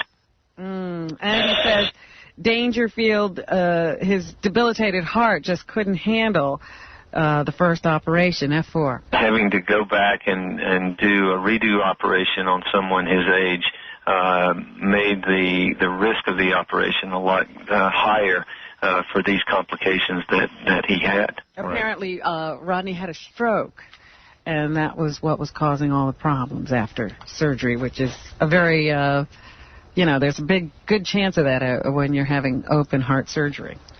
We love you, Rodney. Yeah. Fred even finished his song to Rodney, but I think I'm going to play it tomorrow. Okay. And I see, now I'm looking in the paper, Joyce Gilson has a column in the paper today. She's the astrologer for the Daily News, and she's dead. And your point is? How'd she write that? That's right. Pretty amazing. She wrote that column from the dead. Joyce Gilson, the blonde, bubbly, former Peyton Place actress, was the Daily News horoscope columnist. She's been doing it for a number of years and died at the age of 58. She had been suffering from kidney failure. Wow. We're going to miss her in that advice, the horoscope advice. Right, telling you how your day is going to go. Yeah, I'm pretty committed to that. I'm not going to miss it. Really? She never said my day would go well. She was always right. Also in the news, of course, was the presidential or the vice presidential debate last night. Dick Cheney and John Edwards squaring off, this time in a sit-down meeting, which I thought was odd. Dick Cheney couldn't stand for 90 minutes. Yeah, he didn't want to stand because, as it was with him sitting down, he looked like he was going to fall asleep. The guy was slumped over in a chair with his hands folded, and he looked like he was going to pass out. Yeah, it looks like he had trouble sitting for 90 minutes. Yeah, so I don't hold out much hope for him getting through the next 4 years. Mm-hmm. But anyway, here's a little bit of their debate. It was rather more contentious than the debate between the two presidential hopefuls. Even though they were not supposed to address each other, sometimes they got a little personal. Here's John Edwards with the Kerry Edwards plan for Iraq. We have a plan for Iraq. They have a plan for Iraq, too. More of the same. We have a plan for success. And that plan includes speeding up the training of the military. We have less than half of the staff that we need there to complete that training. Second, make sure that the reconstruction is sped up in a way that the Iraqis see some tangible benefit for what's happening. And by the way, if we need to, we can take Iraqis out of Iraq to train them. If it's not secure enough, it's so dangerous on the ground that they can't be trained there, we can take them out of Iraq for purposes of training. We should do whatever has to be done to train the Iraqis and to speed up that process. That works in conjunction with making sure the You know, he should have just challenged him to push-ups. Anything physical, he would have been out of there. That would have been cool. Here's Edwards talking about Halliburton. All right. Hold on a second. Didn't think Halliburton should have a no-bid contract. While he was CEO of Halliburton, they paid millions of dollars in fines for providing false information on their company, just like Enron and Ken Lay. They did business with Libya and Iran, two sworn enemies of the United States. They're now under investigation for having bribed foreign officials during that period of time. I mean, come on. Those are major things. And by the way, Cheney just never addressed it. Well, here's Cheney's response. I don't like that. The reason they keep mentioning Halliburton is because it's a disaster. A smoke screen. They know the charges are false. They know that... How so? If you go, for example, to factcheck.com, an independent website... Tell us now. ...by the University of Pennsylvania, you can get the specific details with respect to... He's sending us to a website. Yeah. Well, did you sell stuff to Iran and Libya? You don't want to talk about that? And do you make $175,000 even now, even though you're the Vice President of the United States? What about that? He's the former CEO. I got to go to a website to find out what he did with Halliburton? They did business under a different name. Yes. With Libya. And Iran. And Iran.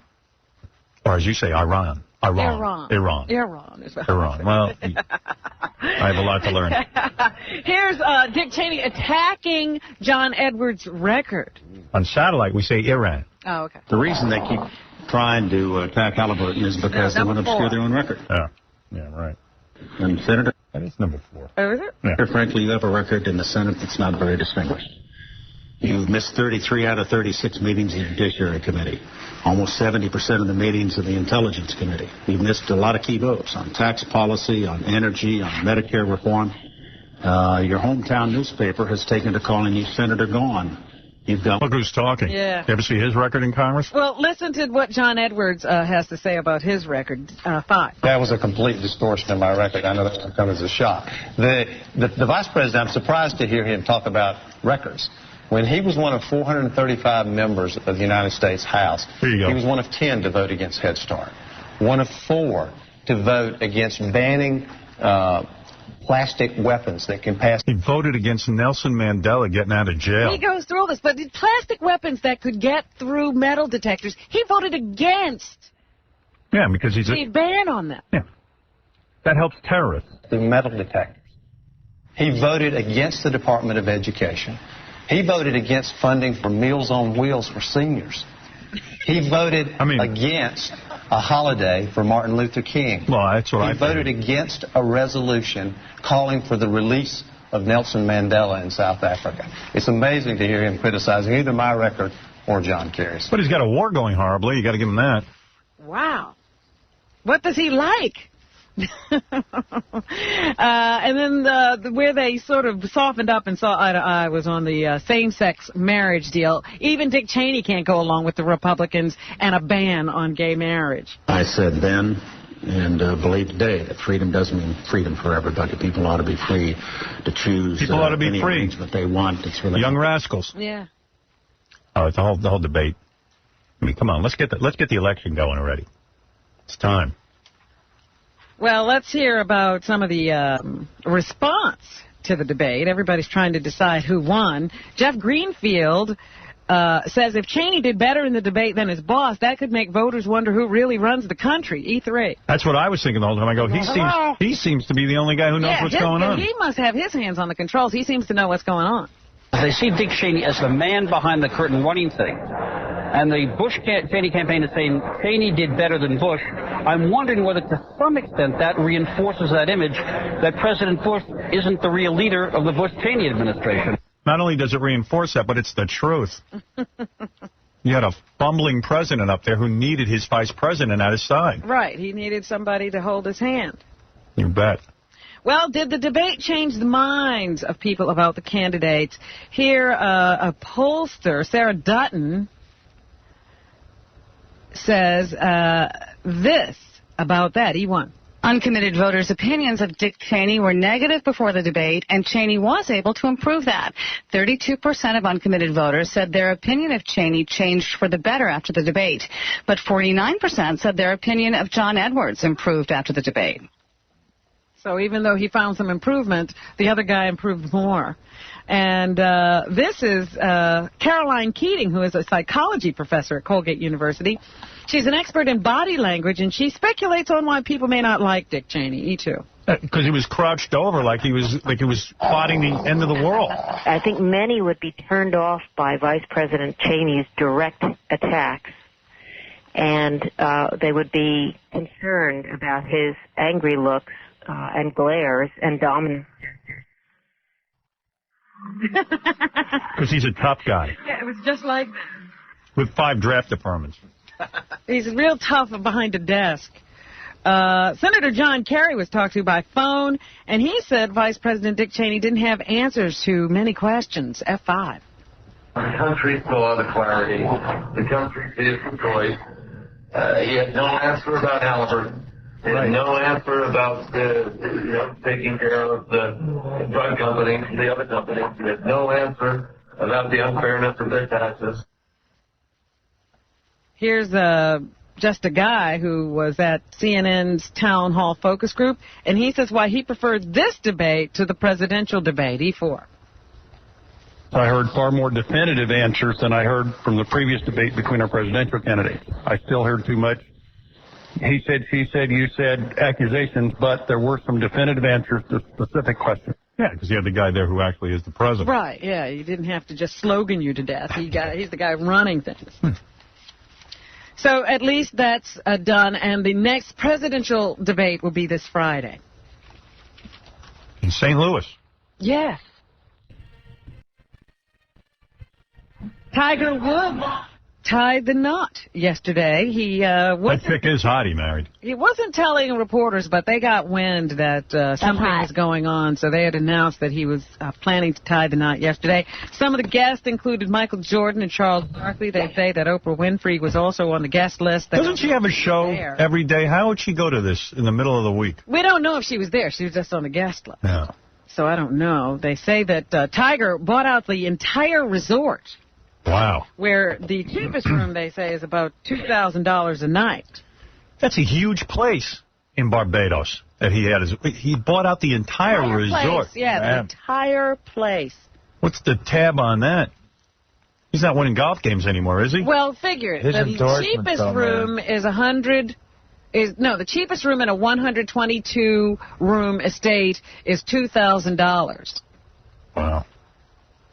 Wow. Yeah, you got how many rooms? $2,000 a night, 122. Oh, you know what? That's $17 million. Yeah, so he's bankrupt now. He's got a lot of scratch, Tiger Woods. He sure does. Chris, you're on the air. How you doing, Howard? Congratulations, man. Thank you. I think it's a good day for all of us. Yeah, my uncle and I bought Sirius stock. We talked about you, and we were like, we believe that you might go with that avenue. And between the two of us, it was $150,000. People, I think. Well, I don't know much about the stock market, but yeah. Hey, if that happens, that's great. Yeah, if it does happen, it would be a good thing for everybody. It does seem like it's a big deal, and Wall Street seems to be responding well to it, and that's great. Thank you. Jenks, you're on the air. Hey, good morning, Howard. I just saw something really funny on TV. I'm watching CNN, and Bush is in Wilkes-Barre right now giving a speech, so it's live on all the news stations. And I'm watching Bush's smug face, and then across the bottom of the screen, Howard Stern's 5-year deal with Sirius Radio. Funny. It's hilarious. Then you see Bush. He is so smug, Howard. Well, see what happens in November. You're going to be able to be out of him, with the FCC going, Yeah, well, that's going to be one headache I'm not going to miss for sure, and that's one of the best things about all of this. Yeah, no more FCC. A Fox News alert, and if you like the shock jock Howard Stern, you're going to have to find him in a new place. He has announced he is jumping to satellite radio. He'll no longer be heard on the station on which you might find him now. No date has been given, but he's going to be making the jump to Sirius satellite radio. That's the smaller of the two big radio outlets, XM being the larger one. Gives a shot in the arm to satellite radio in general and Sirius satellite radio in specific. We will have much more on our morning market report in less than 20 minutes. Someone had to make the move. Well, I'm glad it was you. It should be you. It would have been ridiculous to let somebody else do this. Psych. P. Diddy has been told to pay up. His baby mama went back to court. Yo.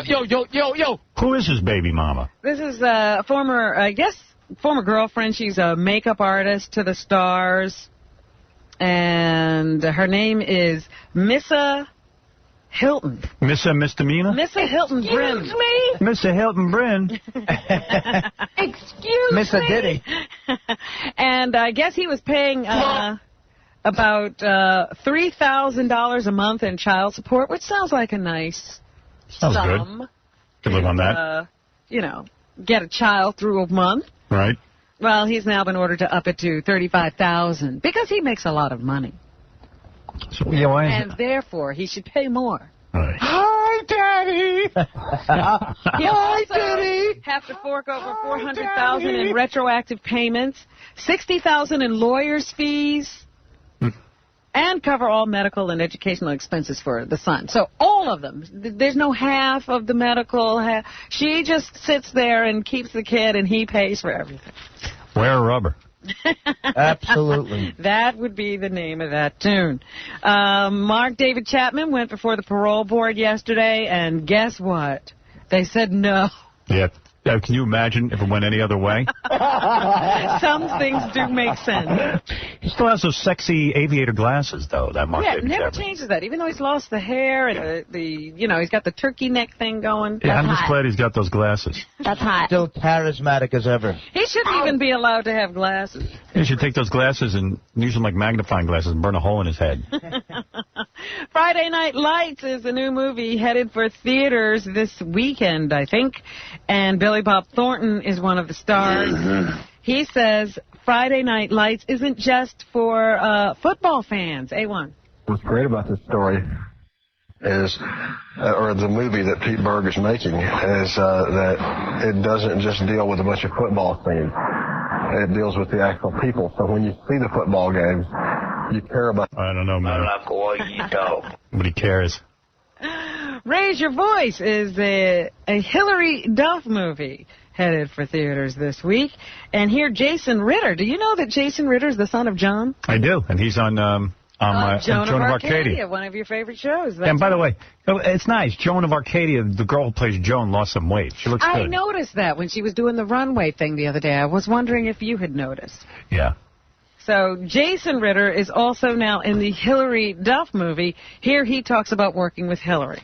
Working with Hillary is great. She's just so nice, and, I was sort of nervous working with her because, I just seen, my little sister, Stella, who's 5, and her friends, they have calendars and the CDs and all of the... I don't care.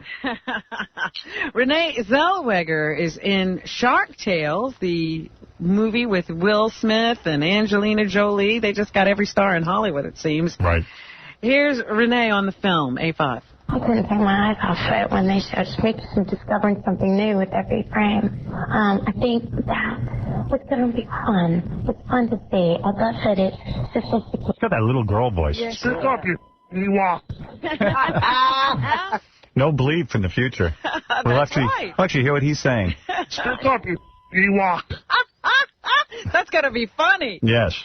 Kelly Osbourne was here earlier. She's in a new TV show, the ABC drama Life as We Know It, which debuts tomorrow night. Here she shares her thoughts on the controversial subject matter of the show. B1. Everybody thinks what we say on that show. but they're just afraid to say it. And I think that's what's shocking to people. And I think that, when I was in high school and I was in 10th grade, there were 7th graders having sex, and I was just shocked by that. All right. So, that is kind of shocking. Shocking show. I'm thinking 7th graders having sex.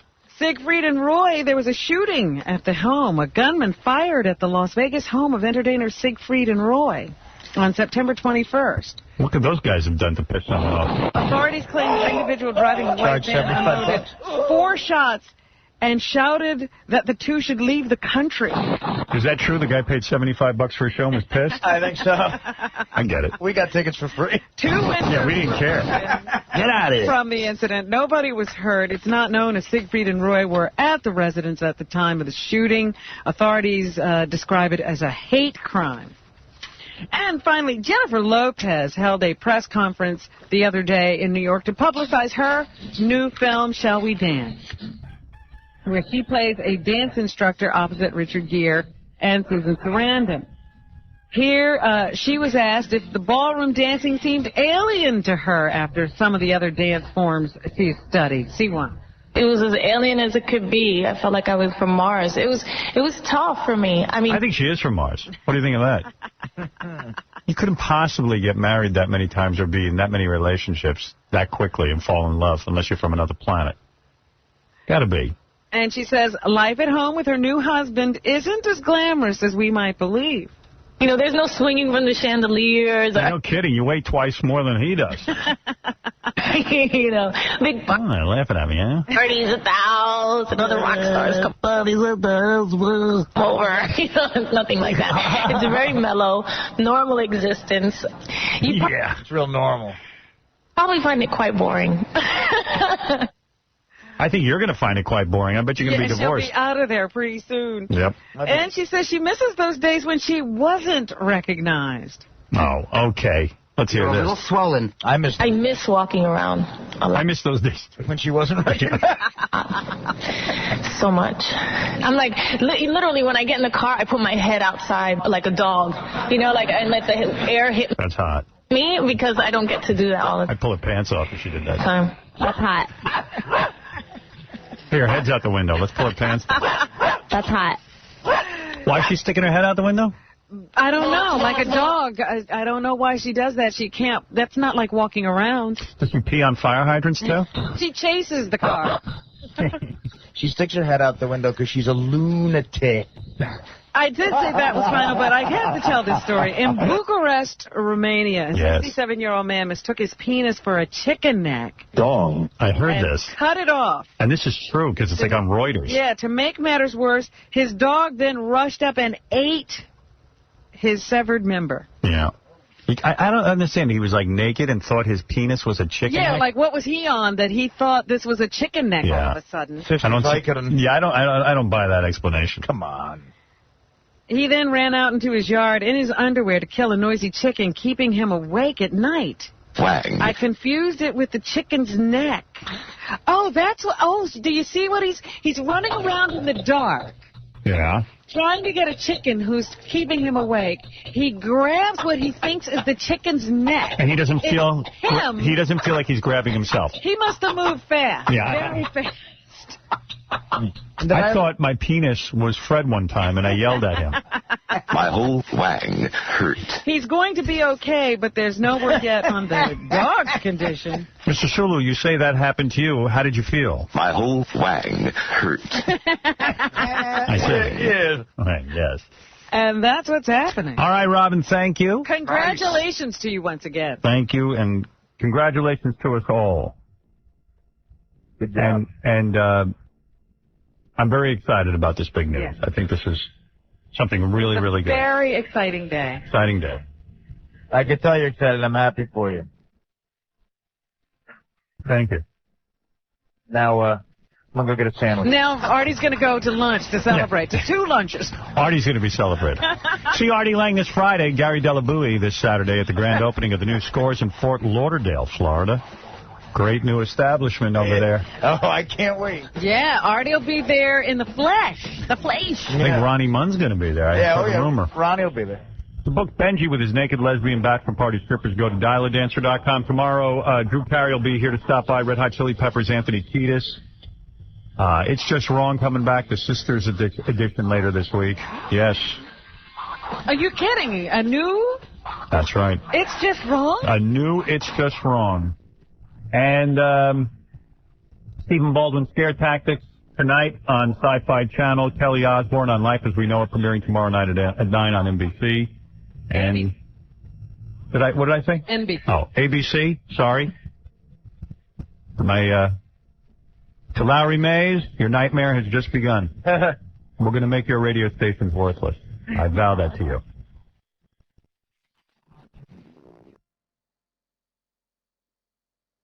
The Syracuse broadcast of The Howard Stern Show has been brought to you by Bill Rapp Superstore, now celebrating their 50th anniversary. The sale is on now for the entire month of October. Stop in today at the corner of Burnett Ave and Thompson Road. It's all about you at the Bill Rapp Superstore.